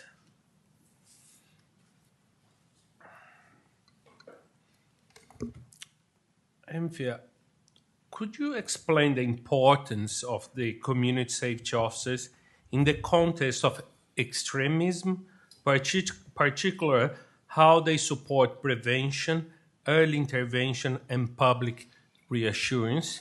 And if you could explain the paper for the community. No, thank you. Thank you very much, Councillor Camillo, and through you, Lord Mayor. Yes, you'll note that we have included in the report the role that our community safety officers, the Safe City Camera program, can play both in prevention but also early response.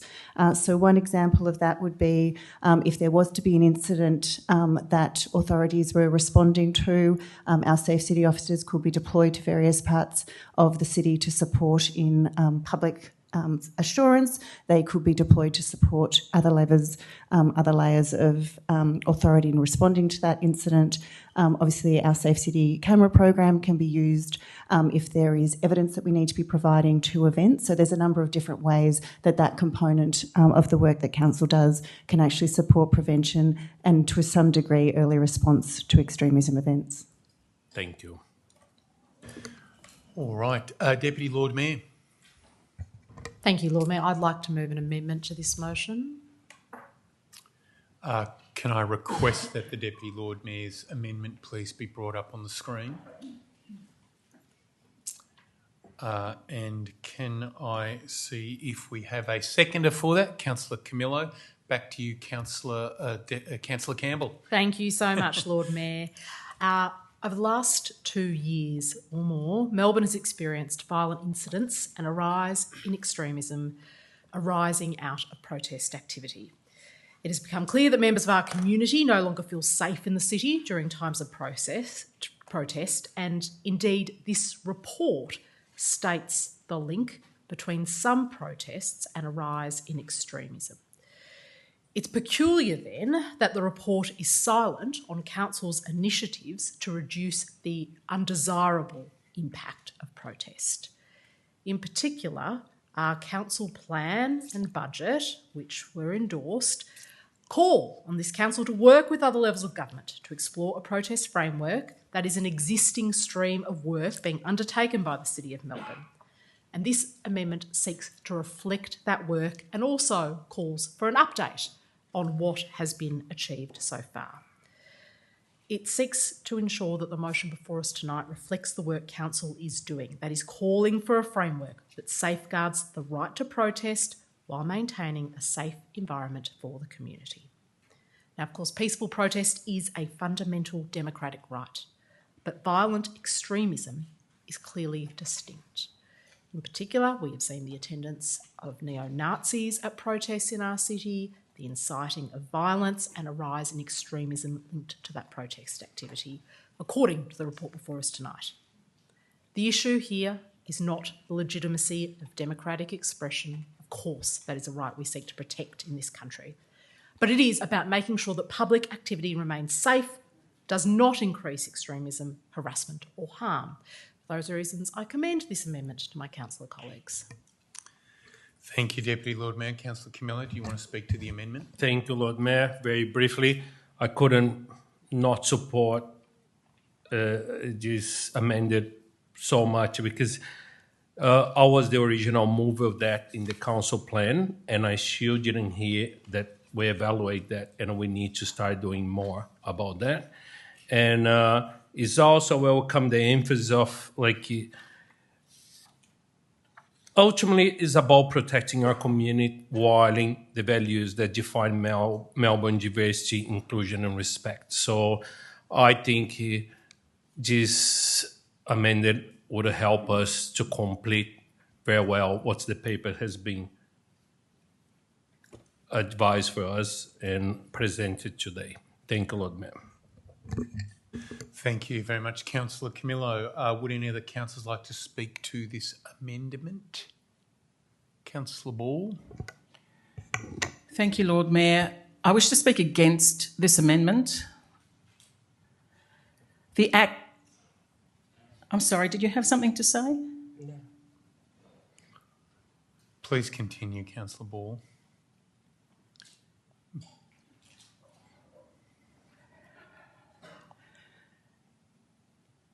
The action set out in this amendment exists in the council plan, but it should not be appended to this motion.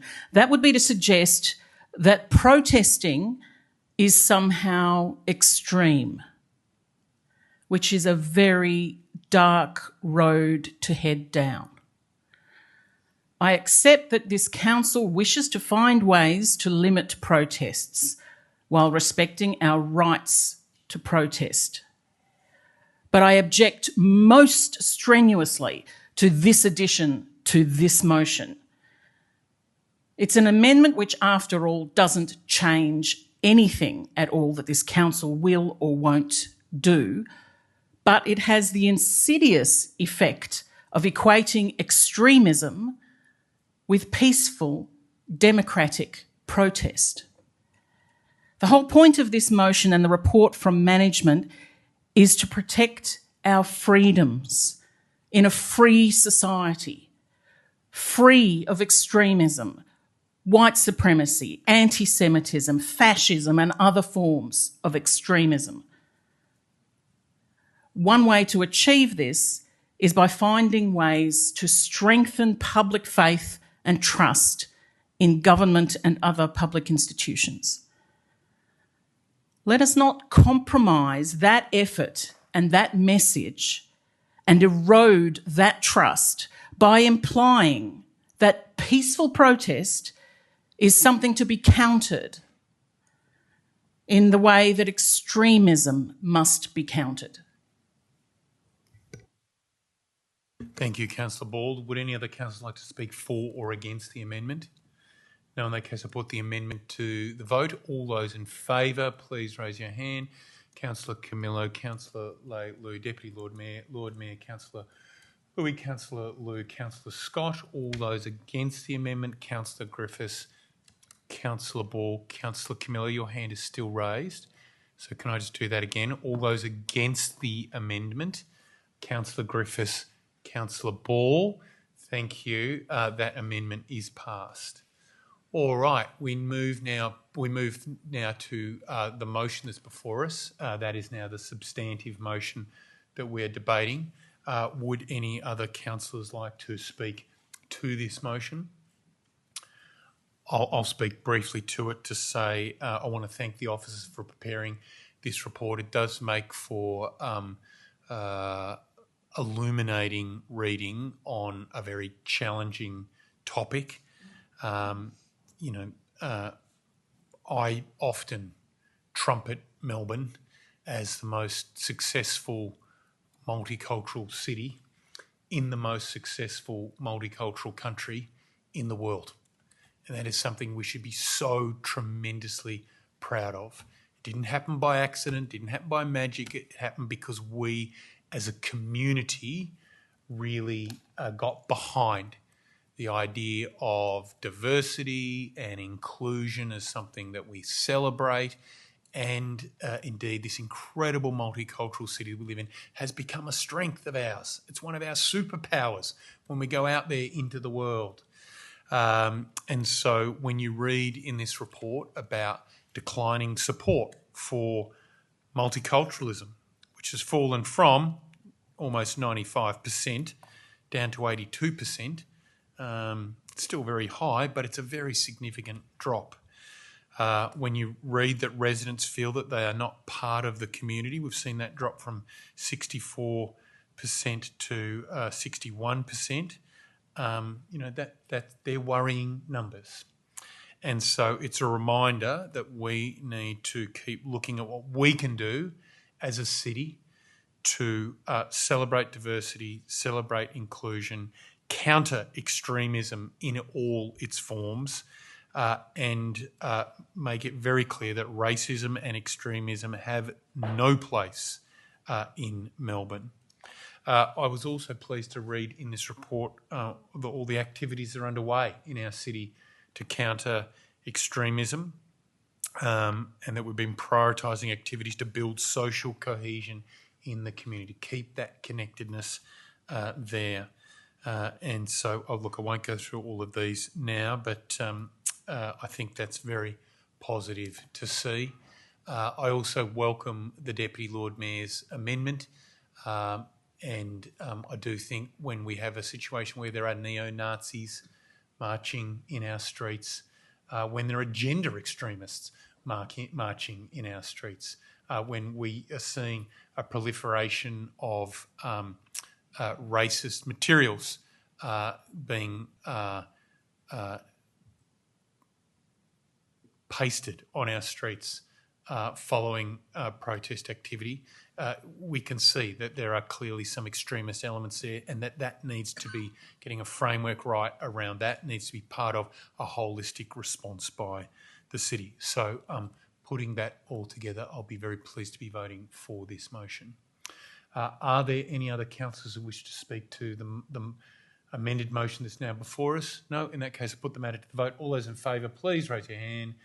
Councillor Griffiths, Councillor Scott, Councillor Lou, Councillor Louis, Councillor Rees, Deputy Lord Mayor Campbell, Councillor Louis Leilu, Councillor Camillo. All those against? Any councillors abstaining? Councillor Ball. Okay, that motion has passed. We move on to the next item, which is agenda item 6.4, response to notice of motion, Fairer Melbourne, Better Early Years. Would councillors like a presentation in relation to this item? No. In that case, I request that a motion please be put up on the screen. That is the one that was in the papers, I believe. Looking for a councillor to move the motion. Thank you, Deputy Lord Mayor. Looking for a seconder. Thank you, Councillor Gladys Liu. Back to you, Councillor Campbell. Thank you very much, Lord Mayor. It remains a real shock to me that in this extraordinarily prosperous, so-called lucky country, a quarter of our kids start school developmentally behind. They lack key developmental skills like communication skills, literacy skills, physical activity skills. And perhaps more tragically, out of that quarter of kids who start school developmentally behind, half of them never catch up. They never catch up. That is why I am so proud of the work that the City of Melbourne has been doing to close that gap. And I'd like to take this opportunity to thank Russell, Rob, Bish and your team for the work you have done to identify ways the City of Melbourne can work to close the gap. And it is important that work starts here. Local government is the level of government that is closest to families in the early years, from maternal child and health nurses to immunisations, from toy libraries to story times at regular libraries, kindergartens, playgrounds and playgroups. We are the level of government that has the most points of contact in the early years, and thus perhaps the greatest ability to close that developmental gap. It is also important that work starts in this municipality, because sadly, in the City of Melbourne, the proportion of children who start school developmentally behind is higher than the state average, higher than the national average. And that deeply troubling rate has only increased over recent years. It's also important this work happens now, because our population in the early years demographic is set to grow significantly. Over the coming decades, it's set to double, and in some places in our municipality, triple. That is, the number of kids aged under 5 will triple in parts of our municipality over the coming decades. Now, the City of Melbourne already does so much to set families up for success in the early years, from free swimming lessons to the Carlton Learning Precinct that the Lord Mayor and Councillor Griffiths and I were lucky enough to visit recently, that provides families with access to services like speech pathology and food relief, in addition to childcare, playgroups and maternal child and health nurses, and also a primary school. But with still a quarter of kids missing those key developmental milestones, it is clear that we can and should be doing more. I was very proud when this council endorsed a budget for 26 to 27 that provided $500,000 of investment towards closing that gap. And I wanted to speak to you tonight about what that funding will go towards. Management has undertaken an extensive review of what we already do in this space, what is done around the world to identify programs that are practical and evidence-based. $140,000 will go towards proactively supporting families who miss maternal child and health nurse appointments, immunisation milestones, assessments or kindergarten enrolments. We want to see increased participation in early years services from those who would benefit the most and those who are falling through the cracks. $280,000 will go towards co-locating services like speech pathology and paediatrics in council-owned early year settings. It is staggering the waiting times families who need these services currently face to access them, particularly when we know how critical early intervention is when it comes to developmental delays. It's unacceptable that a family whose child is not speaking is told they have to face a 2-year waiting list for speech pathology. This funding seeks to alleviate that burden on families and improve developmental outcomes for children. $50,000 towards food and nutrition support, such as fresh food and vegetable boxes in places families already visit, like family and child services and libraries. In a municipality where we know tens of thousands of residents are facing food insecurity, we know there is a real struggle to provide nutritious food for children. We also know healthy eating is a habit that needs to be taught from the early years, and we want to set families up for success in a cost of living crisis. And finally, $30,000 towards free early learning sports programs for children who have limited opportunities to participate in physical activity. This is a really small investment with a huge community return. As the number of children who are starting school without basic physical skills like throwing and catching a ball continues to increase, It's time and right that we set up every child in Melbourne for a healthy and physically active life. And beyond those budgetary allocations, this motion also looks at other ways we can better use our existing services. For example, our mobile library service, Melban, being deployed to areas where we know families would benefit from services like Storytime, but they might not currently be visiting our libraries and availing themselves of those services. We want to come to them, to the people who would benefit most. This investment will improve school readiness, health, child and family wellbeing. It is a fairer Melbourne measure in the truest sense. It backs families who need it most, when they need it most. And in my view, that is an outcome every Melburnian can be proud of. Thank you, Deputy Lord Mayor. Councillor Gladys Liu. Nothing to add. All right. Are there any other councillors that wish to speak to this item? No? In that case, I'll put the matter to the vote. All those in favour, please raise your hands. I declare that carried unanimously. Okay, we move on to agenda item 6.5, Winter in the City. And I believe councillors would like a presentation in relation to this item. So I think Emma Harrington is going to lead us there, our Director of Experience Melbourne. Please make your way to the left.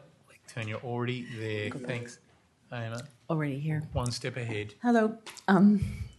Thanks, Lord Mayor. I'm here to speak about the event highlights for Winter in the City 2026. I just want to acknowledge that this is a slightly lighter tone than the last three items. So I just wanted to acknowledge also that actually events and the coming together of people builds our community connectedness, builds our empathy and our shared love of this city. So while this is lighter, it is also really important to counteract some of the prejudices that exist in our society. There's a lot of words, I'm not going to speak to them all, but really I think if you cast your minds back, winter in Melbourne used to be quite drab. There wasn't a huge amount happening. That was my impression when I first moved here nearly 30 years ago. We didn't have the festive season to look forward to as our Northern Hemisphere friends do, and the months did tend to drag on a little bit. I think now it's safe to say that is not true, and that Melbourne is incredibly active and vibrant throughout the winter months. We obviously have major festivals, big sporting moments, lots of local cultural events, and the city really does come alive and brings people together. And develops that connectedness and social cohesion. So we have some of City of Melbourne's premier events. We partner with artist communities and event organisers and really deliver a whole range of events, both from City of Melbourne, people, organisations that we fund, and then independent organisations contributing to the life and soul of the city. We critically have a huge range of events that happen across the daytime and the nighttime, all of which are not just building the civic pride, but also contributing to the economic vibrancy of the city. And over the course of this winter, just from the events that we've highlighted, we will see interstate, local, international visitors experiencing more than 5 million people experiencing a range of events with an estimated visitor spend to exceed $2.5 billion. We have a very exciting destination marketing campaign which has just launched last week, which is leaning into the perceived cold, dark, grey, dreary Melbourne, but actually putting a twist on it. That's due to drive 81,000 additional visitors per month and generating $18 million incremental uplift per month in economic impact. And we have a little video which is quite raucous, which we're going to play for you. This is a 30-second ad.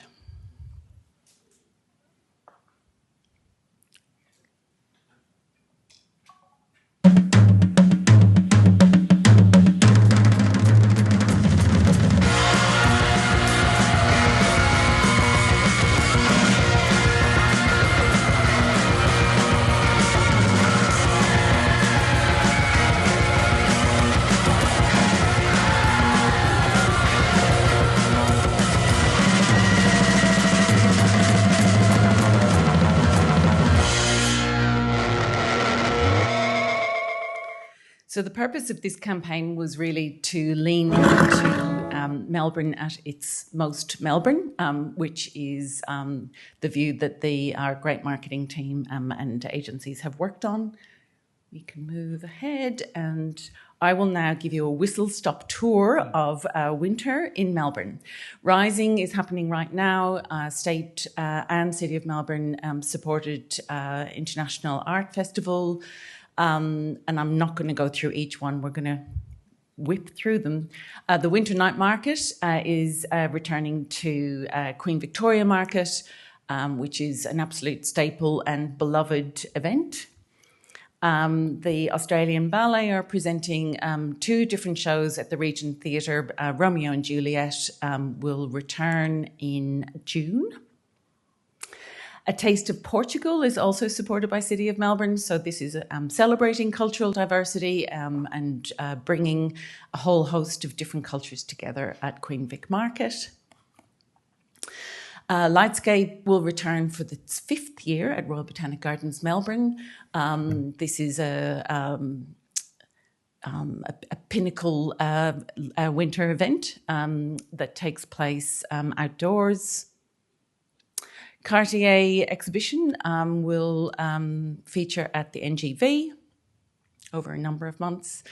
And then, of course, we move into some of the sporting events. So we will have NRL State of Origin at the MCG.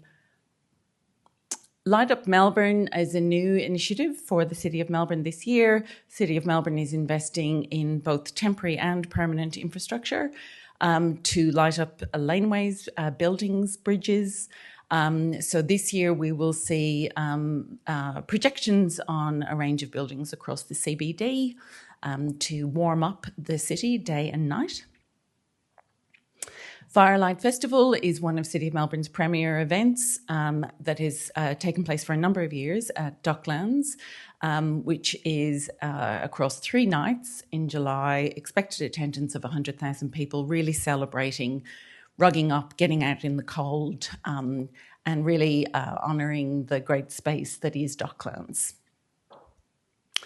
Mould by Pino Paluzza is a festival, biggest cheese and wine festival in Australia. And back to some sport, the Netball Grand Final. NAIDOC Week is in the first week of July. Certainly my Aboriginal friends call this the First People's Christmas. So we have a range of events that will take place across the city, including events that the Aboriginal Melbourne team are presenting. Bastille Day French Festival. We're just moving north of Portugal for a bit of French activity at QVM.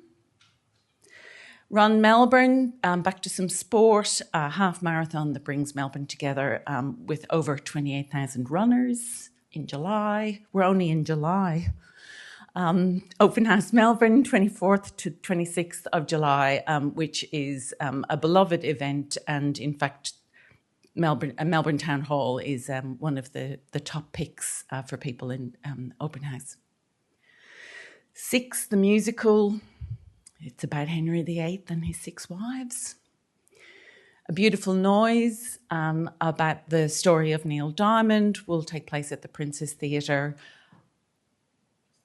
Melbourne International Film Festival, also supported by City of Melbourne. This is the get indoors and stay warm, watch movies all day kind of festival. The Indian Film Festival is also supported by City of Melbourne. That tends to take place across the city and Fed Square. Now or Never is another premier event for City of Melbourne. The bringing together of Melbourne Knowledge Week and Melbourne Music Week to create a really amazing cutting-edge festival of art, ideas, sound and technology, which is very exciting this year in August. And then we get to NFL. So the first year for the NFL coming to Australia, the Los Angeles Rams will take on the San Francisco 49ers at the MCG on Friday, the 11th of September. City of Melbourne. This will be a very significant event, supported by Visit Victoria and the state government, with great support from City of Melbourne as well, including projections around the city. And then we'll finish it all with the AFL Grand Final events. Obviously, the footy brings people through the city most weekends across winter, with the final, the Grand Final obviously being a key highlight that takes us to the end of September and the end of this presentation. Thank you very much. Thank you very much, Emma. I feel like it needs a round of applause. It's pretty good. Round of applause for Melbourne. Also, compliments to the photography in that presentation as well. Absolutely looked amazing. I'm sure I'm not the only one that noticed. All right, any questions? Councillor Camillo. Thank you so much for your presentation. Do you know when you open for new sponsors for next year for a lot of the events that the City of Melbourne do? When is open for that, for next year, winter event? Always open, always. It's always okay. Yeah, absolutely. So always. is anything that everyone's watching us is just contact you? Is open? Absolutely. You're looking for sponsors? Yes, always looking for support. Thank you. Great. Any other questions? No. All right. Thank you very much for that presentation, that applause-inducing presentation. All right. I don't believe there are any. Oh, no, there is a question that's been requested to be asked of Chris Thrum. Chris, please make your way to the lectern so you can address the committee in relation to this matter.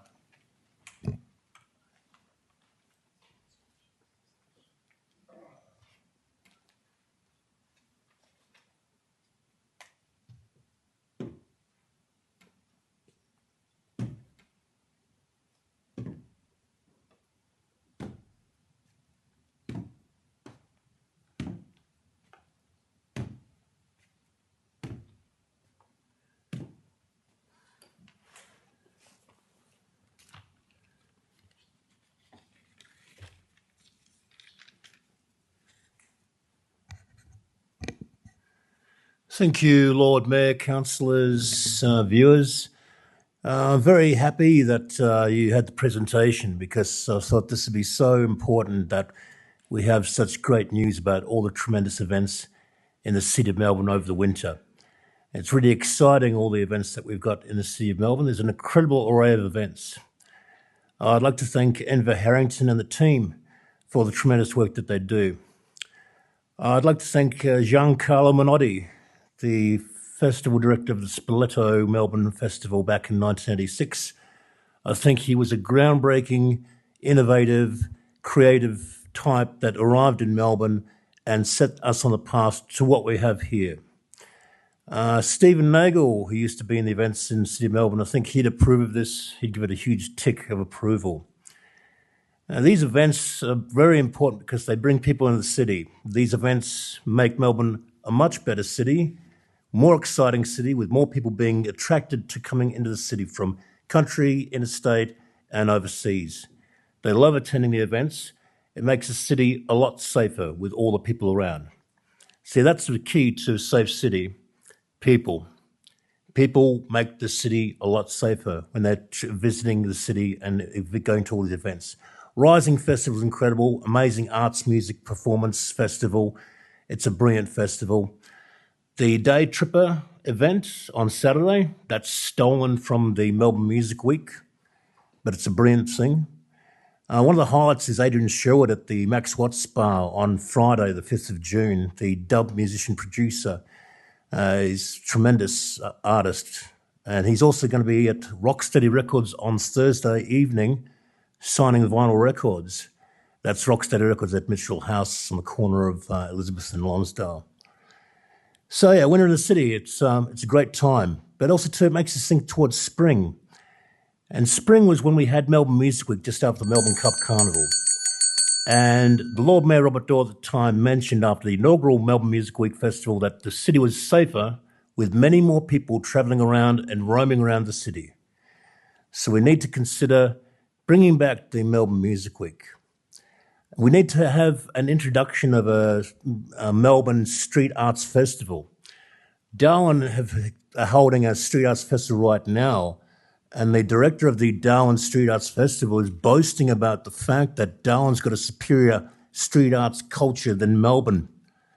I think if we have a Melbourne Street Arts Festival, we'll be able to counter the Darwin Street Arts Festival. We could have that just before the Australian Open. So again, thank you again to Enver Harrington.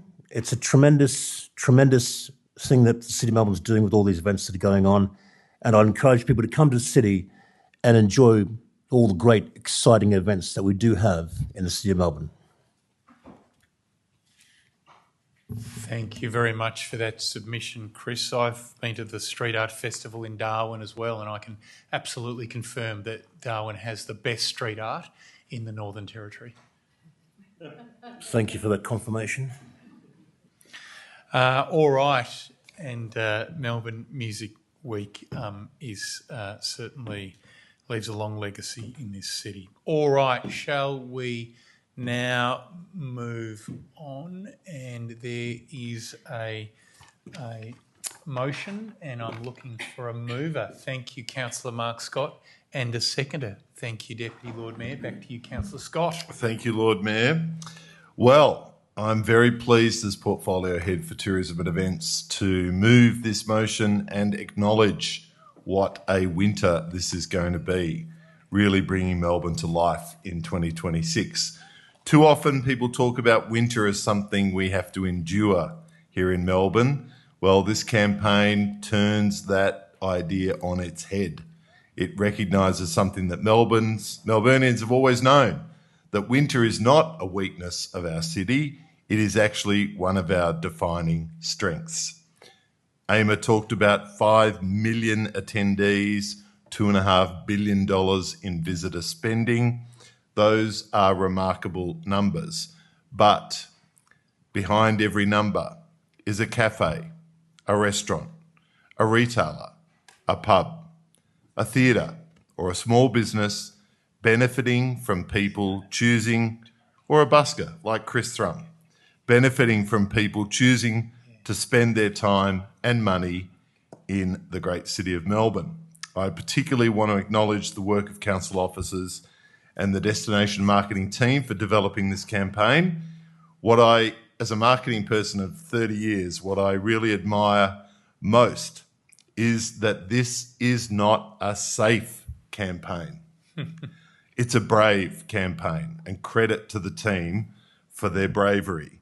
Rather than actually pretending Melbourne is something it's not, the campaign leans into the very characteristics people often use to describe us: cold, grey, moody, dull, and unpredictable. Instead of actually apologising for those qualities, this campaign celebrates them. It recognises that Melbourne's authenticity, Melbourne the OG, is one of our greatest assets. The campaign's message that winter is when Melbourne is at its most Melbourne is both compelling and deeply authentic, like the city itself. It really captures, I think, the grit, the creativity, the culture and confidence that make this city unique. It's destination marketing with personality, conviction and a genuine sense of place. But most importantly, I think this campaign really reflects the diversity of our community, reaching multicultural audiences, international students, through targeted multilingual content and ensuring that more people feel invited to participate in the life of our city. This report demonstrates that Melbourne truly remains Australia's events and cultural capital. I commend the officers for their outstanding work, their brave work, and proudly move this motion. Thank you, Councillor Scott. An insightful contribution there. Deputy Lord Mayor. Thank you, Lord Mayor. I'm very pleased to second this motion as your Deputy Councillor Scott. And what an extraordinary calendar of events we have planned for winter in terms of events delivered by the City of Melbourne or supported by it. So thank you, AMA, for that fantastic presentation and, more importantly, for all the underlying work that you and your team do to make sure that Melbourne is always on. And when we think about why we do this, It's because it is so important that we as a council are ensuring that we continue to drive visitation across the calendar. Every season needs to be Melbourne's peak season. We all want a vibrant, buzzing city, but in particular, we know that our businesses depend on us to make sure, particularly during times when people might be less likely to come into the city, that we are giving them a reason to do so. We know that our cafes, restaurants and bars benefit from pre- and post-event dining. We know that nighttime activations mean businesses can extend trading hours, that they see a higher spend per visitor. We know that our hotel and accommodation sector booms during periods of events. We see increased occupancy rates, but we also see longer stays driven by multi-day festivals. We see stronger interstate and international visitation. And when it comes to that retail sector that is part of Melbourne's DNA, we know that driving visitation means that people choose to shop the city instead of tapping away at a keyboard from home. We do events better than any other city in Australia, but we do it proudly because we know not only is it part of our identity, not only is it a joy for every Melburnian to be able to participate in our events, but because it is the right thing to do to make sure that we are driving visitation every day of the year so that our city's economy is buzzing every day of the year. Thank you, Deputy Lord Mayor. Would anybody else like to speak to this motion? No? In that case, I'll put the motion to the vote. All those in favour, please raise your hand. I declare that carried unanimously. Our next agenda item is 6.6, effectiveness of municipal orders relating to the control of cats. Would councillors like a presentation in relation to this item? No? Okay. Well, I will look for a councillor. There is a motion that's been prepared by management.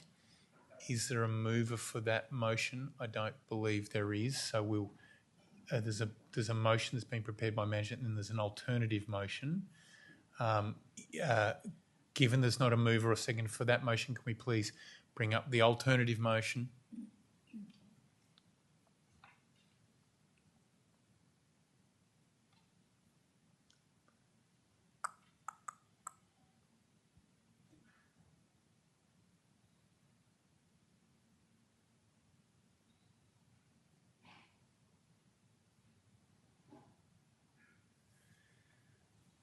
Lord Mayor, I think there's a typographical error in 7.4.1, so it should be confirmed seizure is a last resort only used, and then the only after that should be, the only after the word used should be removed.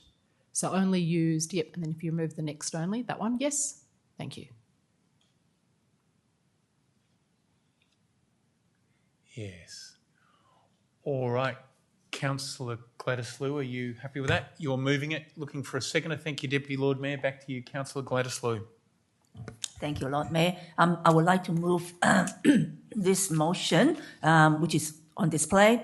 This report provides a timely update on the effectiveness of the cat management orders introduced in 2025, including mandatory desexing and overnight containment.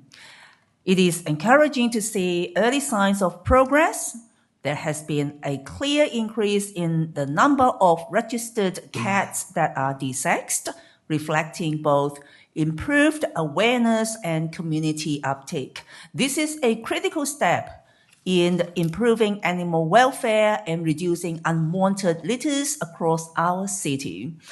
However, the report also highlights that some challenges remain.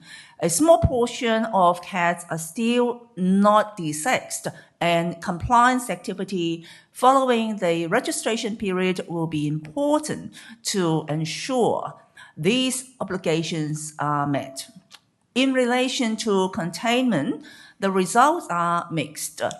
While impoundments of microchipped cats have decreased, we are seeing a slight increase in roaming cat reports, indicating that behavior change will take more time and continued effort Now, the inclusion of the recommendation of 7.4 strengthens this item by reinforcing Council's commitment to ongoing improvement and accountability in how these orders are implemented. I strongly support the continued focus on community engagement later this year. Listening to cat owners will be key to understanding barriers and identifying practical improvements. So overall, this is a positive step forward, and I commend the balanced approach of monitoring, compliance, and engagement as we refine these measures. Thank you. Thank you, Councillor Wu. Deputy Lord Mayor. Oh, I know you're about to second it. I wondered if I could ask a question before we proceed any further. You may. Which would be to Dean, I expect, regarding the 7.4.1. I wonder if, as a last resort, should be removed, because all cats that are in breach of the containment bylaw should be impounded if possible. So seizure being no different from impounding a cat. So if a cat is roaming when it shouldn't be roaming or where it shouldn't be roaming, officers would endeavour to seize it, not as a last resort, but as where it is possible. Is that not correct? And this the rest of it clarifies that cats won't be seized if they are contained. They'll only be seized if they're not contained. So I just thought, as a last resort, is perhaps muddying the waters and should be removed, if that makes sense. Thanks for your question, Councillor Ball. I think the 7.4.1 refers to the seizure of undesexed cats on their property, and seizing them as a last resort remains as that. Seizing cats outside their property will occur as a matter of business as usual. But 7.4.1 relates just to undesexed cats that are on their property. So that are contained would be the last resort. If they are contained, you still might seize them, but only as a last resort. Is that what you're saying? It is an option to that's seize not what it says. undesexed cats on their property. I don't want to jump ahead here, but the wording is correct. So it is meant to be a carve-out for a cat that is not desexed but is contained, that such a cat would never be seized because it is on the property and is contained.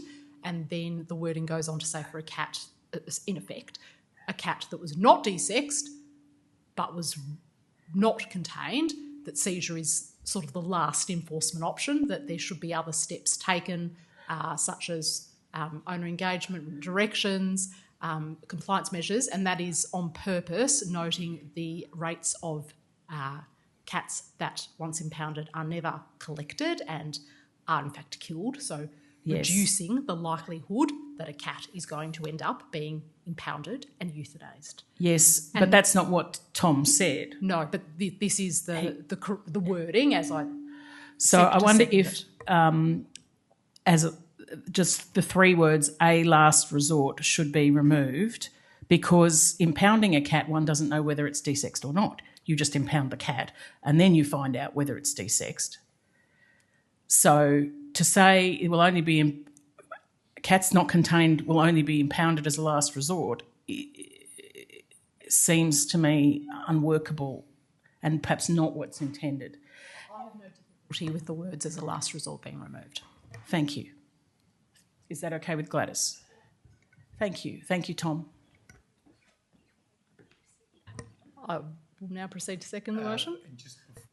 Second, just for the sake of clarity, Tom, so under the policy as presented in the FMC paper, it could be interpreted as reading that cats could be seized if they had not been desexed, or if they had were not contained, or both.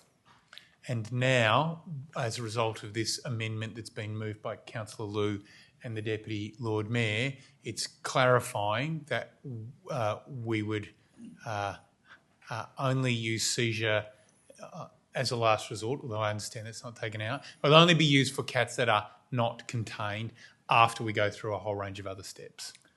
That's correct. I've Lord tried to Mayor. boil it down to make it really as clear as possible. If I can expand what on this that. policy will do, or what this policy will do as a result of this amendment. Cats that are not contained will be impounded as per usual. This point refers to cats that are not desexed, that are on their property, that are contained. Great. So we won't have the good folks from the City of Melbourne, the inspectors, going around and removing cats from homes where they're in a contained environment. Correct. And taken off to the place that they are taken. Absolutely not. Right. Okay. Well, that's a good step, I think, for our city. Thank you, and thank you for the amendment. Back to you. Have you actually moved the amendment yet? Seconded it, I should say. I have not Deputy Lord seconded Mayor? the motion. No, so we'll probably need you to move it again now that the amendment's been amended. Oh, there was no amendment, Lord Mayor. Councillor Liu moved this as an alternate motion. She spoke to it as mover. I have not spoken to it as seconder. But haven't you hasn't there been the removal of some words from that amendment? That you've agreed to. Back to you. You're seconding it. Now, okay, there we go. Thank I think you, Lord that's now Mayor. clear. Okay, now back to you, Councillor Liu, to speak to the motion that is before us. I am happy to have the words removed, and I am happy to move this motion, and I have given the reasons why I'm happy. So that's exactly what I mean. Thank you, Lord Mayor. Thank you. Deputy Lord Mayor, do you want to speak to the... Yes, thank you, Lord Mayor. I am Motion. very happy to second this motion. Can I begin by thanking our officers, Dean Robertson, Tom Robertson, for the work they and their team do on the ground in this very important space. And can I thank Councillor Liu for accepting the words of this alternate motion, which provides a very important carve-out for the reason the Lord Mayor has identified. It would be extraordinary if the City of Melbourne was going onto private property to seize cats that were not desexed if they were fully contained. There is no consequence to the community. And we know for cat lovers, for pet lovers, that they are such an important part of their household. And so that would be a very unwanted consequence. We also know that for some people, even with the reduced rate of desexing being only $50 in a cost of living crisis, in a municipality where almost half of our residents experience food insecurity, we know that monetary pressures are really tight.